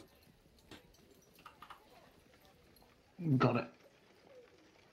This is it appears to be like a well-founded dwarven smithy even. So yeah, we've got that. We'll do Nemir and Grokash next. So yeah, let's have you guys go to the Black Manatee. I hope you're not attacking the patrons of the Black Manatee with these with your crossbow there. I was trying to figure out why when I moved the crossbow on our inventory sheet, it had all that text added to it, but I figured out how to change that. Yeah. So yeah, so you go not attacking anyone. You go back to the Black Manatee. And this evening, whilst you're there is also another tiefling working there as well. It's a male tiefling with a fantastic voice, who is who's working on the bar as well. And the half orc, ex first mate, Gerda, she just goes. She sees you come in again, and waves you over to start your shift. she'll come over. You said I forgot to write her name down. Is it Gerla? You said Gerda. Gerda, G-U-R-D-A. Okay, I'll get that one. She'll head over to Gerda evening. She'll motion to Grokash. My friend Grokash here. Oh. He's Grokash, handsome. this is Gerda. Night wave. She unashamedly just looks you up and down like, you know, like you're a piece of meat. So, Technically, I guess. alright. Yeah, there's a sorry, yes, what's he here for? A job. Well, that's don't think we need so many people in now, to be honest. Alright, then a beer. A beer instead? Yeah, sure. 3 coppers. Yes.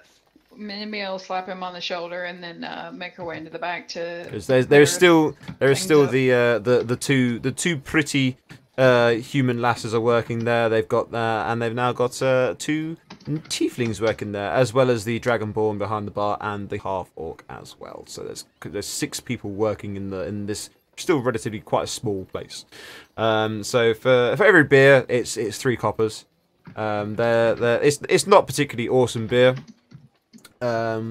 She'll lean in to Gerda and say, "He's pretty good with the musical business. Maybe you could get him to play a few songs or out on the street and drum up business. He's a bard. He better fucking be able to do something." Yeah, but he's a very specific bard because he's less a musical bard, more a drill sergeant bard. So is he any good at music? Just get people on the street and get them in the door. Is he any good at music? Tell us a little bit about Grokash, Badger. He might be able to sing, but I don't imagine him playing any instruments apart from like a drum. Just march people in from the outside. Could probably. Oh no, I'm not very good at persuasion. Then she just told a bald-faced lie. Although not too much a lie. Yeah, not deliberately. Yeah, not knowingly, not intended. But yeah, she'll say hello to Balasar and she'll introduce herself to. Oh yes, thank you. Tiefling. Oh hi. Well, My name's Ion Kellion. I really hope Live isn't watching because it will be absolutely dreadful. But he's gonna watch the YouTube thing later, maybe. I'm sorry, Live, for just butchering your character's voice. I can only apologise. Snool's grinning because Snool knows the character. The name's Nemia Vilefang. Oh, lovely to meet you. Is there any indication on him that he works for the Silver Talon? There's nothing to. Give us a perception roll.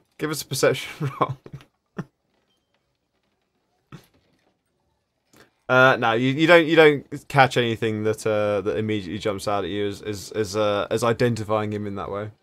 Okay.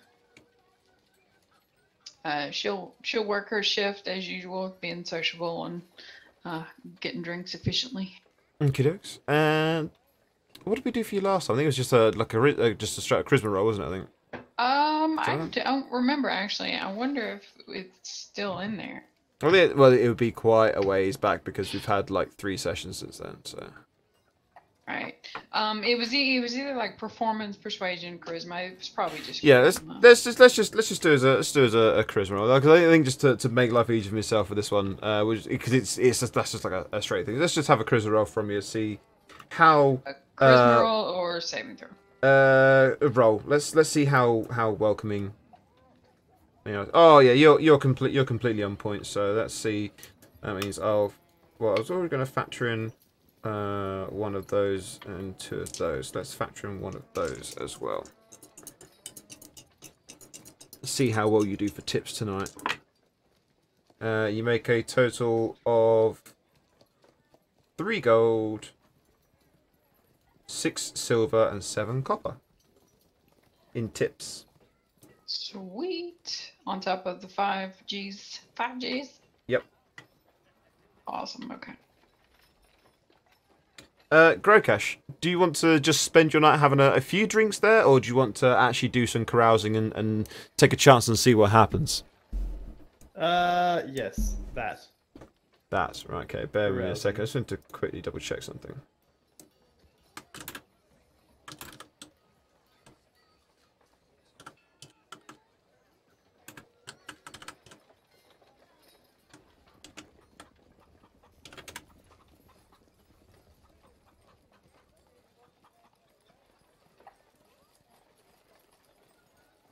Okie dokie. Roll for me, please. A D100. Roger. And let's see what. Ah, oh my god, I clicked the wrong button. What does that do? Oh, the question mark. There you go. Yes. 48. Right, so I'm using a different carousing table. This is one I looked up. The other. Oh, this is fucking brilliant. Okay, rolling 2d4 for this. Let's see what happens. So, you wake up on the floor of your room at the Blue Stallion. Perfect. In your bed, there are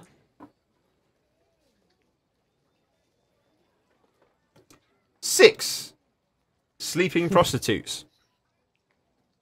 Bowl. You are fully clothed and unsticky. Did he get wasted? Fantastic. Did he get wasted? Yes. He went carousing. Right, now, I shit you not, right? This is the actual response to it, okay?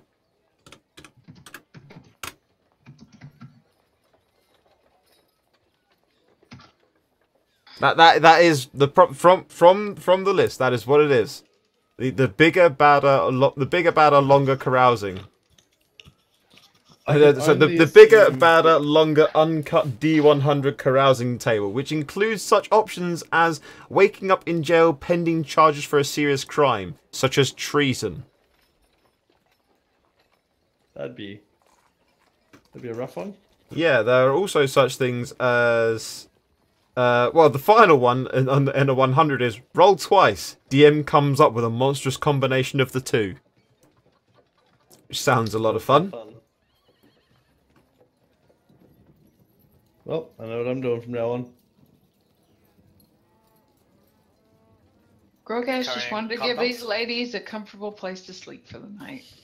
Yeah, well, judging by the fact that I'm still fully clothed, these people are obviously in trouble and I helped them out. Because I'm such a fucking hero. Or you're starting your own brothel from your room of the Blue Stallion. Oh my god, yes, that's actually so much better. I'm becoming Pimp Lord of Neverwinter. That's his title. Yeah, that's the title that he's won. Pimp Lord of Neverwinter. Oh dear. Okay, so that's what you spent your evening doing. Roland Hammer is spending his evening pumping a different set of bellows. Hoorah. We've got Nimriel has gone back to the Blue Stallion nursing her wounded ankle. Nemea is working at the Black Manatee, and at some point during the evening, you see Grokash leave. She'll wave him off with a smile. And I think... Because I think it probably would be... I think Nemea would be the... So, you know, no, Nimriel would be the first person that you would see, Pook. And then maybe... And later in the evening, Grokash may stumble into the Blue Stallion as well. Okay. Because... You doing the man now, or? we'll do you now, Pook. We'll do Pook now, even Westlord. I know what I meant. Words. That might not work. No? Should we do Nemea then? So Yeah. Nimriel then, because Namia is just working with Black Mantis. So Nimriel. Okay, so Nimriel, you'll get him back to the Blue Stallion to rest up. Is there anything you particularly want to do when you get back to the Blue Stallion? I should just clean up. Just clean yourself up and head back to bed. Yeah. And then Okay. probably just relax downstairs. Just relaxing downstairs. Oh, is this the bit when the elf comes in? It may well be. That's where I tried to lead you in. Yeah, well, as I'm not there, and Yeah. you Well, you're the guys Blue have Stallion, been, aren't you? Yeah. and yeah, as you guys have been role playing here, there, and going on adventures and things like this, and Pook still isn't there. I asked DK if I could perhaps have a character to role play, to do some things, so I can actually play D&D, and he said yes. Yes. Yeah. So Namia's just come in. Yes. Okay. So, Namia, you are approached by a live-looking elf in fully black, clad in kind of what may be leather or cloth. It's just so dark, it's hard to tell. With almost like bleached white hair. And as you walk into the Blue Stallion, this male elf is stood between you and the bar. Evening. Oh, this is at the Blue Stallion, not the Black Manatee, I think, isn't it? Yes, this is at the Blue Stallion, so it's Okay, Namia, not Nimriel. I think you got the other way around because Hang on. Nimir is at the Black Manatee working. Nimriel is. Sorry, it is Nimriel. Yeah, Yeah. it's Nimriel. Okay. at the Blue Right, Stallion. okay. You might want to run that by me. We're okay. We're okay. We're okay. Sorry. So she's approached by what now? An elf He's looking like approached what? by a elf who is fully clad in kind of what may be black cloth or leather. It's hard to tell. It's so pitch black, almost in natural. And he has kind of almost bleached white hair, and he stood between you and the entrance of the Blue Stallion and the bar. So he stood between you. He's addressing me. He stood in front of you. She just sat drinking in the bar area. She's not really paying much attention to You would much. have to get past him to get to the bar. Was this on her way in, you mean? Yeah. Right. Okay. This makes more sense. Right. Yeah. Okay, so she's going to limp towards the bar, and he's in the way then? Yes. She's going to look up at him, notice that this armor looks shady, to say the least. Does he look threatening? Is he blocking me on purpose, or is he just stood there? Asuma, what is your purpose here? She's a little confused. How did you know I was an Asimar? Quite easy to see from your looks if you know what you're looking for. Here in Neverwinter, Asuma are to be strictly tracked. What are you here to do? Work. As you can see, I'm injured. Where have you been to be injured so? Who's asking?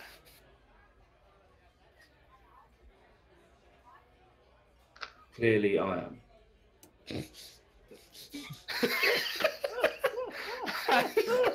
It was the pause. It was the pause. It was the pause of the. I kind of wish I could have seen his face in that little gap there, because in that gap, it almost was just complete disbelief. I'm sorry, but I don't know who you are, and this is my place of respite. You are not required to know who I am. Then I have nothing to tell you. I have been ordered by the Council of Neverwinter to track all Arsamar within the city reaches.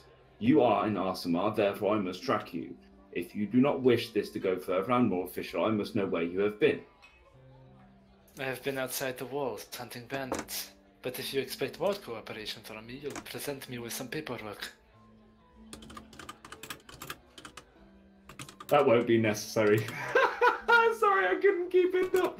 And then instantly this elf transforms into the visage of Pook, and Pook stood in front of you. You should have seen your face! I would kick you if I wasn't limping. She just grabs him by the ear and pulls. All right. Did you find anything in your books?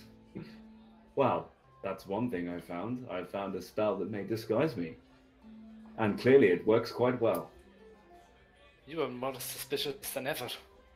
That was far too much fun. I do apologize. How did you injure yourself?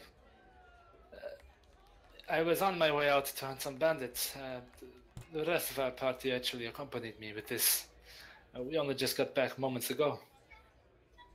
I would have asked you, but I did not want to interrupt your studies.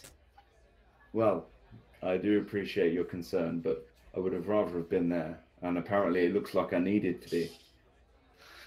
Well, it was more in favor of us guys, really.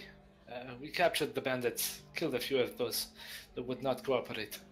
The dwarf is a little bit aggressive. You should watch him. I am, don't worry. So tell me a bit more about how they hurt your ankle. Seems weird they would swing a sword in that direction. You know what? I fucking hate you right now. Go on, tell it. Well, actually, I tried to scale the outer side of their compound and managed to slip. I twisted my own ankle. You slipped. Wonderful. Well, Look, I went unarmed, okay? The best I could do to try not to be hit by somebody's weapon. At You least I decided- didn't get cut. so you decided to injure yourself instead. Well, grab a chair, Nimriel. Let me get you a drink and some food. Thank you. And she's going to take a seat. Just plop down with her one leg just popped out over the edge of the table. Mr. DM, what is the name of the barkeep that I keep forgetting the name of? Bosco. Fosco. Fosco, the usual, Yes! please. Surlyton.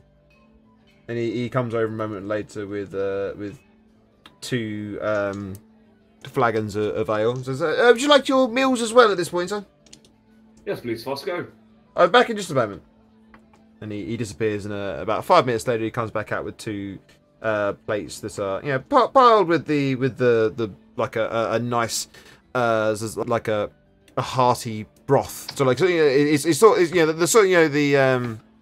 the stew that's basically like it's everything that's inside of a pie minus the pie. It's like that sort of just stodgy wonderfulness. Is that it's just like these big sort of like wooden platey bowl type things that are just like a nice big portion of that with some crusty bread to go with it. Appetizing as ever, Fosco. That'll be all. Hey, I'll do my best, sir. I'll do my best. And he disappears back behind the bar to serve the few regular patrons. So I trust your adventures were successful. To Nimriel. Shit, sorry about that. That's okay.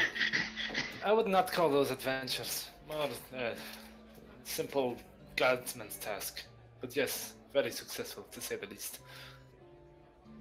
Well, I must say, whilst you were gone, I did learn quite a lot that you might be interested to hear about. I think now is a perfect time since I'm not going very far with this pathetic ankle. Well, it seems that a lot of extraplanar creatures seem to share the same magical weave, which I just find fascinating. They are in some way linked, and I believe that we could use this, along with the magical weave that I'm currently in touch with, to unwind them, perhaps. If I could only study some more.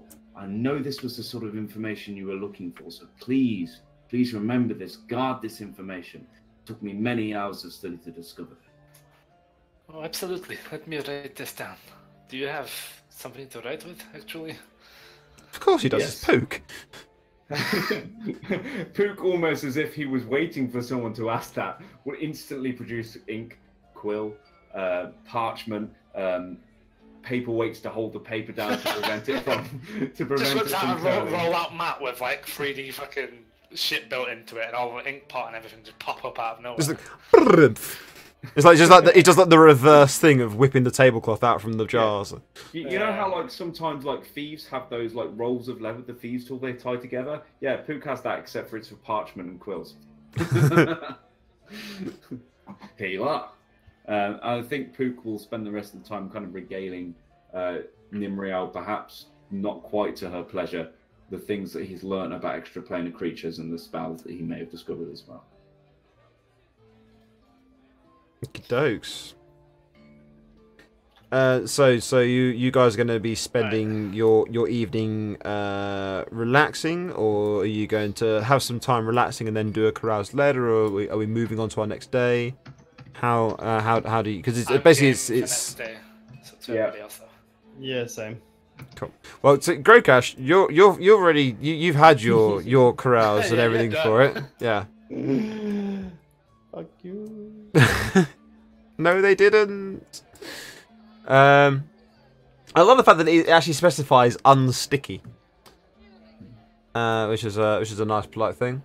Did Nemia want to do anything when she finished her shift? Was she gonna try and spend some of that money? No, she's gonna head home and She's gonna head for back to home? Blue Sky and pass out. Okay.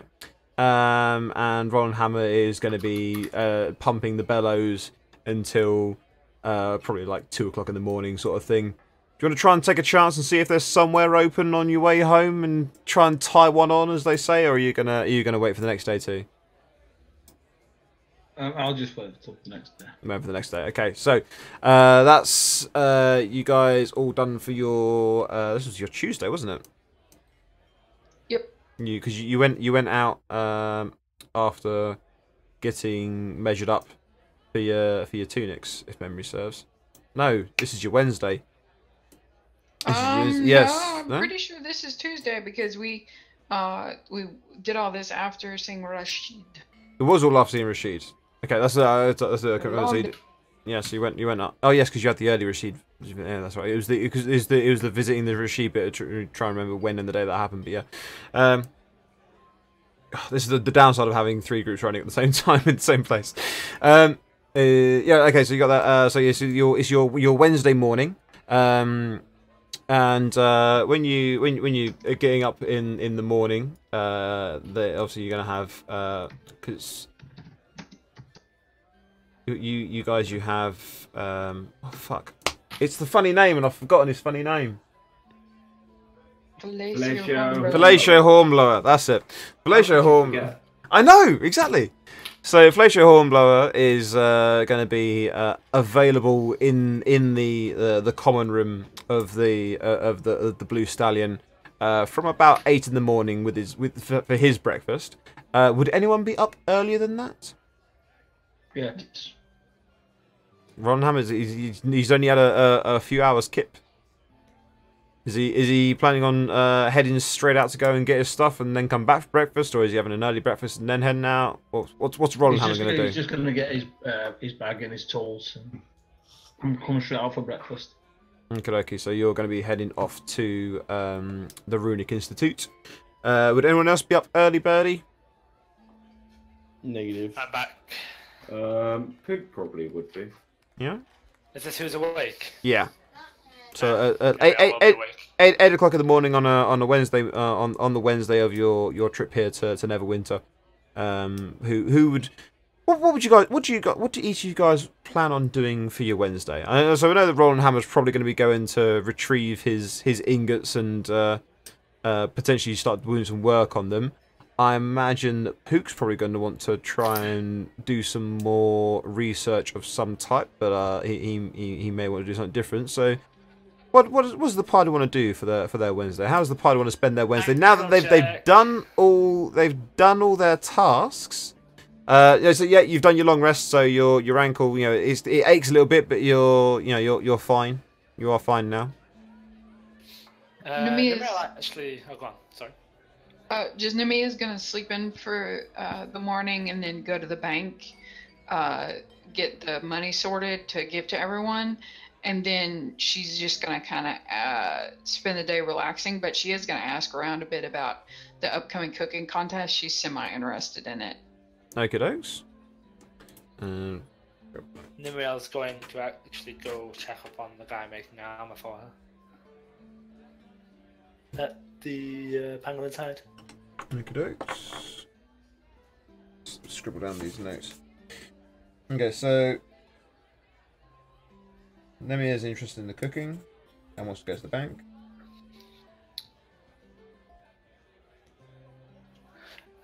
She will actually though tell Namia.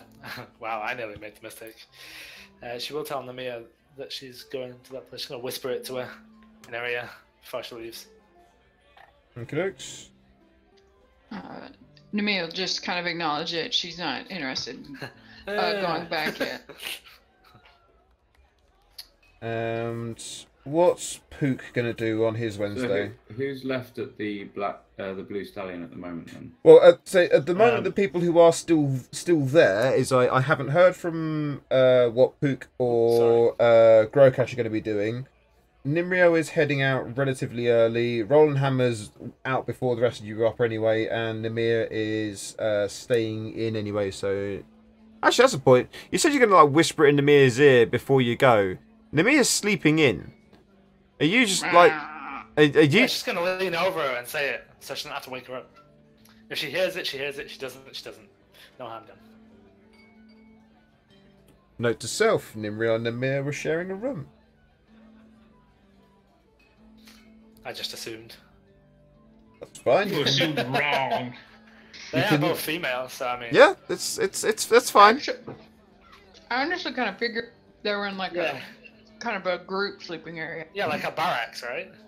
Well, no. See, when you're actually Fine, at when you're at the guild, you're in the barrack. But these are the Blue Stallion. You guys have all got room and board.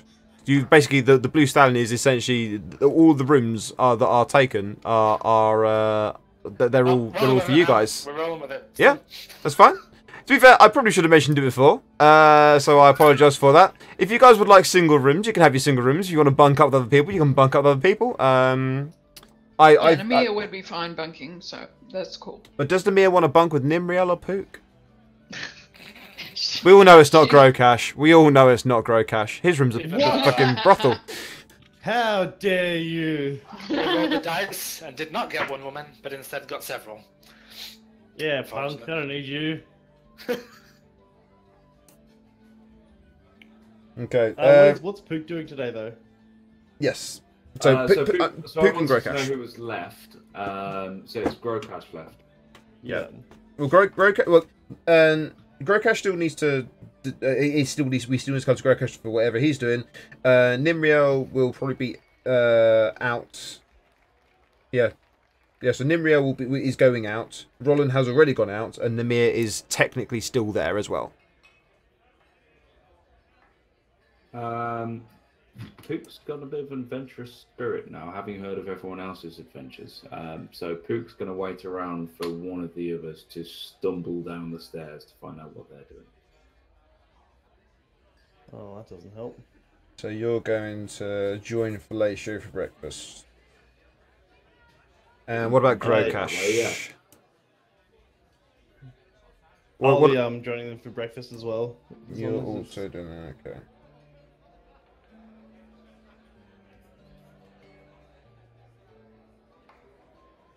Okie pokes. So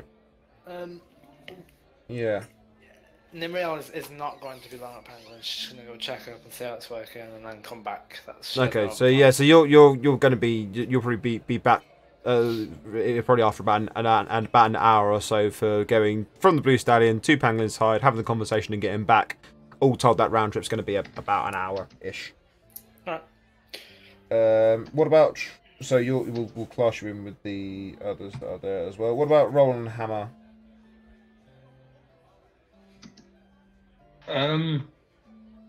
Yeah. What about me? Well, you were going to be heading out to basically to pick up the well, actually no, because you would have been just think about it, actually you would have been there the whole of the night, so you would have you already had the ingots. So Yeah. you've got your ingots, you've got your stuff, yeah. Yeah. At this point, I'll probably just be walking through the front door of the tavern where everyone's waiting. Okay. So everyone is at the tavern. I think looking at this, you're probably all just waiting on Namir to roll out of bed. Yeah, she'll get up Typical. eventually. I mean, Yeah. she's not gonna Yeah. sleep past till like She definitely won't sleep past 10. More likely, she'll get up about 9. Yeah. So yeah, so you'll be getting down there about the same sort of time as Ron Hammer and Nimriel are getting back in as well. So everyone's going to be there for sort of like the that about the 9:30 sort of time on your Wednesday morning to do well whatever it is you decide you're going to do. I'd like to order some food with Fusco quickly. Yep. Yeah, so he brings out a breakfast which is cooked ham and scrambled eggs. And I'm gonna look over. Have you got anything meatier? Well, this is what the breakfast is. So you've got we've got this is the standard breakfast meal. This is what's on your room and board. Can I have it again, please? Certainly, that'll be another 4 coppers for a second portion.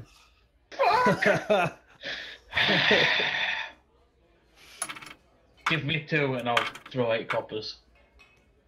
So you want another 2 portions of cooked? Yeah, he's been up all night working. Yep. So certainly he disappears and comes back about 5 minutes later with two plates with basically it's bacon and eggs.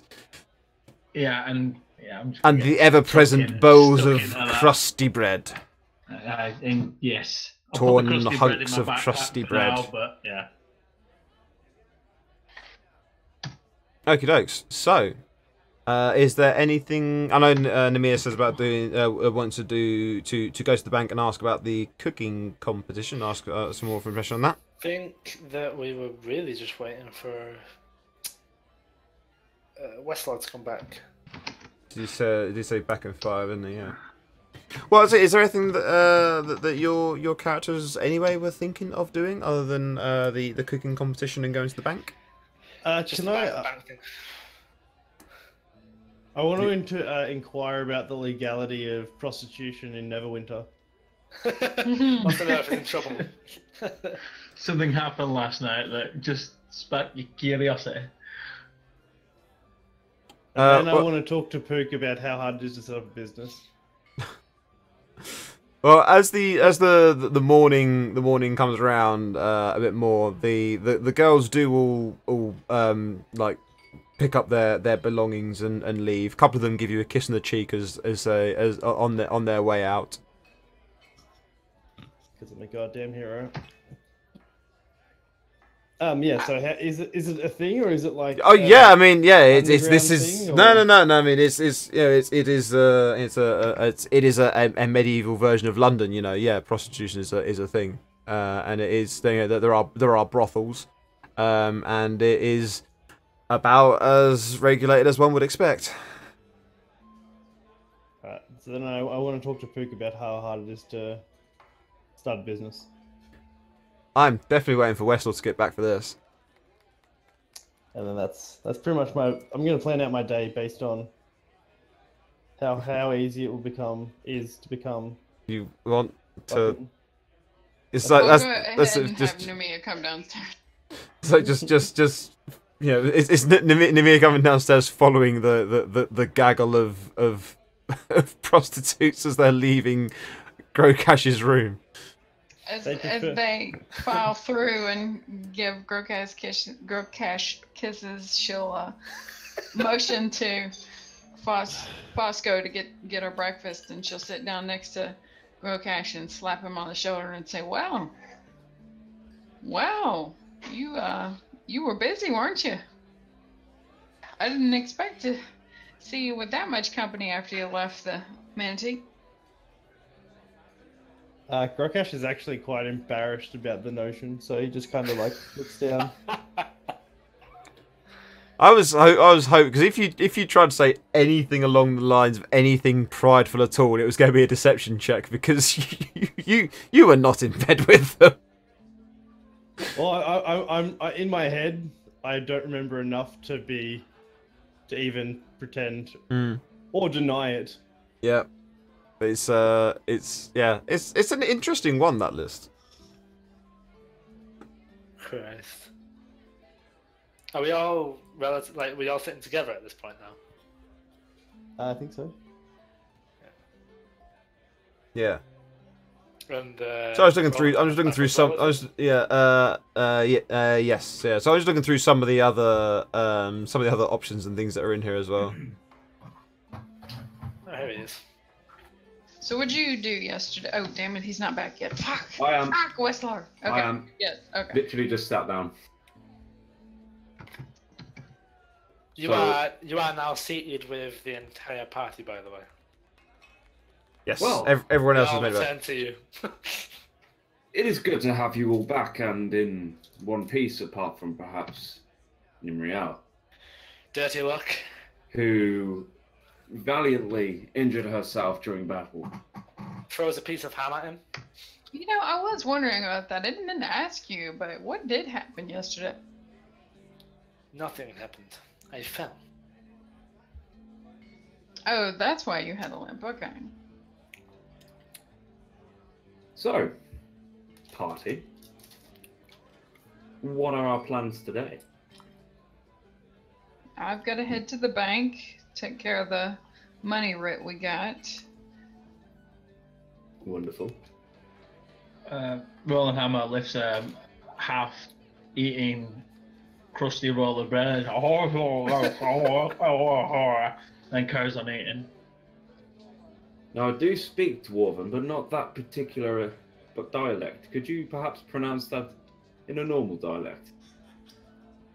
Sorry. I've just got some ingots. I'm going to bang them out and try and get some armor.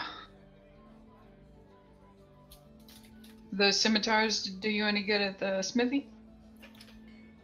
Yes. I'm gonna pull the ingots out of the bag and stack them up nicely in a pile of 7, and then carry on. Each one weighs 2 pounds. Yeah. Does that mean you're going to make me some fucking hell? Am I using a Scottish accent? You were. Where am I going? When did you start talking blood? Fuck off! You would see Cebu. I heard it, and then I kind of I was like, wait, no, that definitely is not my accent for my character. And I just couldn't roll it out. Just committing to the bit completely. Right, okay, I'm not even going to try because I'm going to need to fucking reassign my tongue. But the question was, does that mean you're going to make some armor for me so that I don't get injured in battle again? See, I was thinking that, but then you went off onto the other little poxy dwarf. What do you get them to make your armor? So you've got I'm not rightly interested in them making me armor. 14 And you pounds wasn't of metal. interested in me making it either. And I'm going to stuff them back in my backpack, locking eyes with Nimriel. First one out, you got 14 pounds of iron. You got 7 £2 ingots. Yeah. Yeah. How much Good. does heavy armor actually weigh? Heavy armor, such as ringmail onwards, has a starting weight of 40 pounds. You're going to be collecting for a while. Nah, it's just, you can make stats, pauldrons, helmets. But plate mail costs £60. Weighs £60, I should Wait, say. here's a real question for you, because I've seen how you are with looking for magic books and lore books and whatnot. How are you with customized weapons and armor? How do you mean? So, I don't know if it exists, but you know, like a parrying knife? I don't know what they're called. Yeah, sword You daggers. know, like particular things that I don't even know if they exist in the D&D inventory, but how are you with those things existing if they have been engineered? It's tricky because the main reason it's tricky is things like that is that a lot of it's dependent on things like making use of another action type that you have.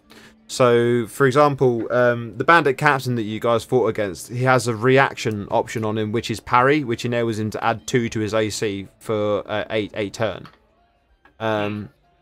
So, elements of things like such as that as a rule, they do exist in some, you know, in various ways, but it's the sort of thing where having a bit of mundane kit that provides what can equate to a magical level buff, it can be done, but it's a little bit tricky. I have done some things. So we've done Are you familiar with an item called the Drift Globe? Yes. What we've done, for those that aren't familiar with it, a drift globe essentially is a small orb that can generate light. Once per day, enables the user to cast the daylight spell, and it also floats. But it has enough float power for it to basically lift itself. We have made use of a damaged drift globe. It no longer floats, and it can't make use of the daylight spell. But it does produce light without heat. So it is essentially, it's just a torch when it gets around that goal. But it's a way of modifying an existing bit of kit and making it more, like, you know, giving us more options and things we can play around with. I mean, to be honest, in terms of rules and, you know, armor class, in terms of metagaming and things like that, it's already presumed that your armor class is not just made up of bits of metal you've got strapped to you, but the fact that you'll be parrying and all this. Yeah, and your ability to resist a blow. Like, so for example, if you're wearing plate mail and someone hits you with like a 20, but you've also got your shield as well, then it's not so case of saying, you know, like that the attack has missed. The attack has not wounded you, is what it is. Yeah, that's specific. So it's not so much that you've been missed; it's that you have not been injured. So like the attack has probably hit you, and it's probably hit you pretty fucking hard, but it hasn't defeated your armor.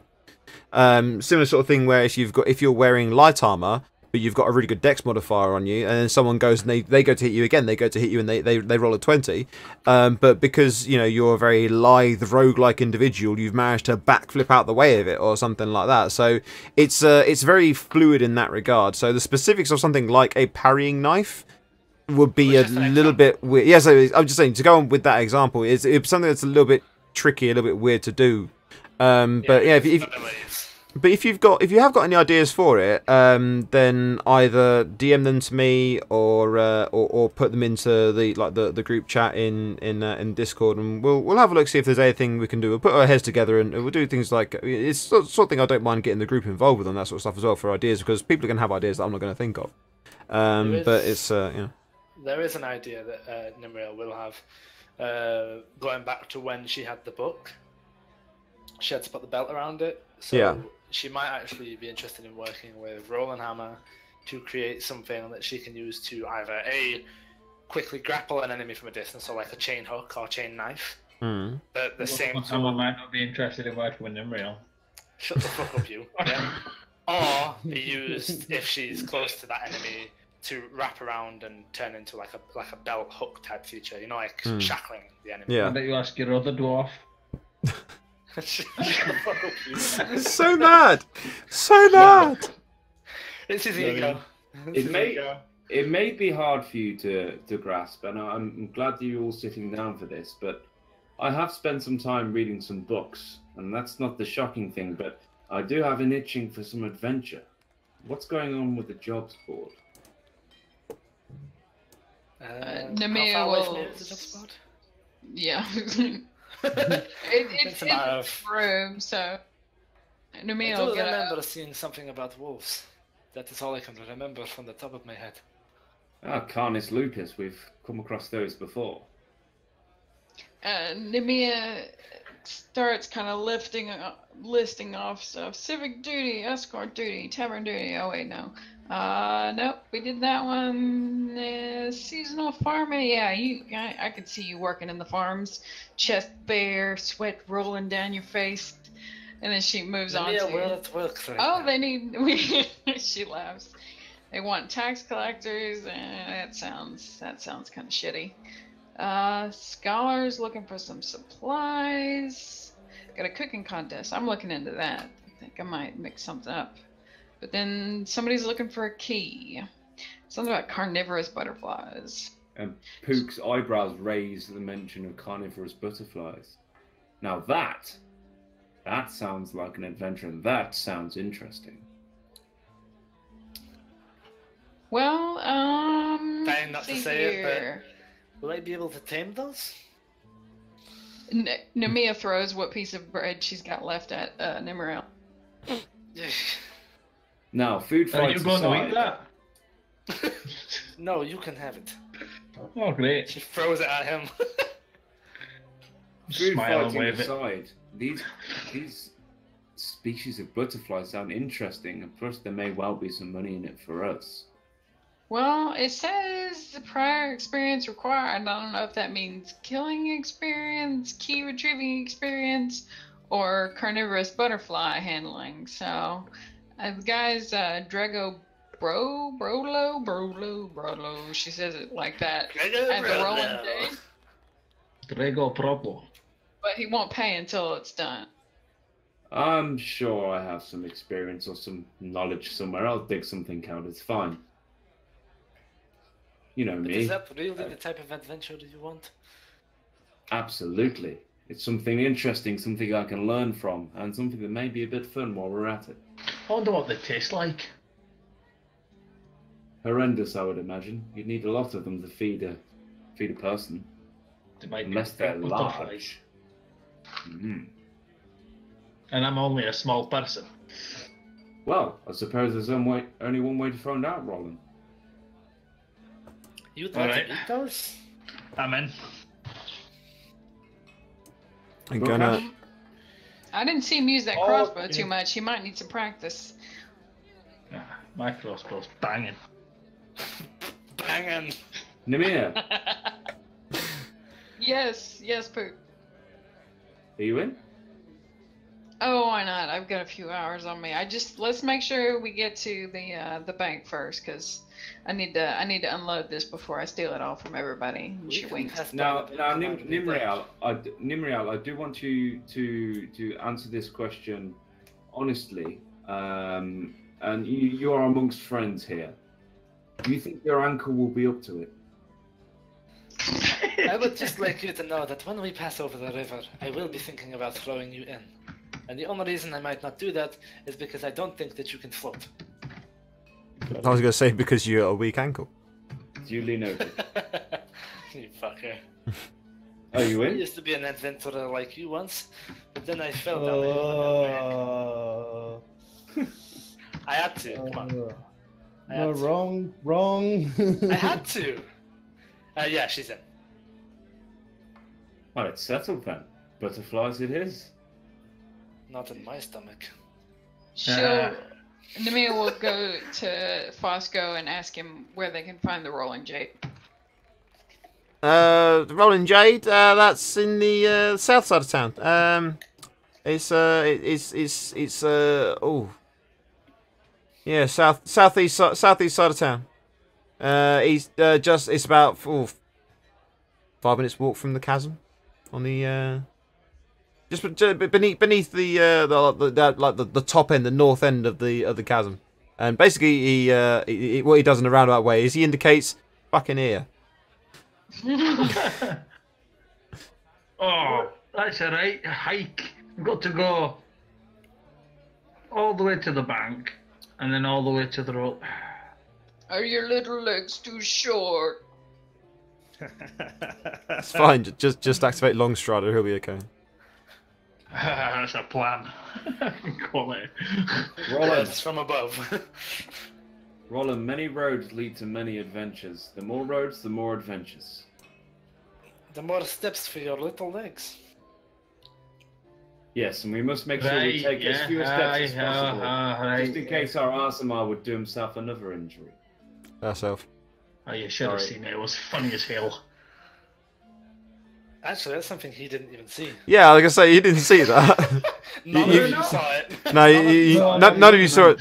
I think you guys may have heard It's more embarrassing that it happened. Oh, yeah. In that case, you should have heard it. It was funny as hell. It's kind of one of those, I'm going to step up this thing, and then my feet are going to slide out entirely from under me, and I'm going to just fall. I slipped on the bluebells. Third time lucky. Right. Well, unless anyone else has any further business, I call this meeting adjourned, and I think we should be off to find ourselves some butterflies and a missing key. In a bank. Motorbike. Yes, and the bank. The thing I love is like, right guys, off we go then. It's like you'll just mount it up and head off. Ding, ding, ding, ding. Oh, my lord. Oh, fantastic. I love it. Okay, so I did the math. It's probably wrong. You guys may want to double check me, but from what I did, the gold from the corpses as well as the 155 gold, we each get 38 gold, 7 silver, 5 copper. And that's really honestly probably wrong, so yeah. Let the dwarf handle it. That does sound about right, to be honest. Even you're using a slight Scottish accent now. Who, me? Contagious. Yeah, there was it? a little bit of Scottish there. Not intentional, but I'll accept it. It's how you pronounce the name. Roland. You've got Rolling- to roll your R's. Rolling the Roll your hammer. eyes. Rolling the hammer. Roll. This sounds like a cat stuck in purr mode, doesn't it, really? Alright. Put the catnip away. Fucking hell. Khajiit over there. So, Because it has many words. Yes. Khajiit has no words for you. Just be thankful I have elected not to include Tabaxi in this campaign I was world. going to say, Yet. I should have played as Tabaxi with this accent. It would have been good. It would have been good. Yeah, it would have been good. Won't you? Shit, I should have done that. That would have been funny. Right. so yeah, I'm going to hand out 38 gold, 7 silver, and 5 coppers each. Okity pokes. And just seeing the time, actually, I've just noticed that it is 5 to 11, which 11 o'clock is our regular stopping time. And so what we'll do is, because you guys have got a plan, you know where you're going to go, you know what you're going to do. You're going to head to the Rolling Jade. You're going to pick up the quest there, or you're going via the bank so you can get your money, and then head to the and we'll get the money you've just handed out. So you've been to the bank, you've got the money, head to the Rolling Jade so you can contact Drago Brodlow, and then go find what are suspected to be carnivorous butterflies that have stolen a key. That is all the information you have to go on so far. So what we're going to do now is we're going to What was the amount of silver? find 7. find ourselves. Let's see who's on that's playing Dungeons and Dragons, shall we? So what we're going to do is I'm going to stop the recording here, so that I can get this ready and stick up onto YouTube later. So for those of us who are watching this on YouTube, thank you for joining us, and hopefully we shall see you next time. Take care, my friends. Bye bye. Love you all. Bye bye. Bye. So stop the recording.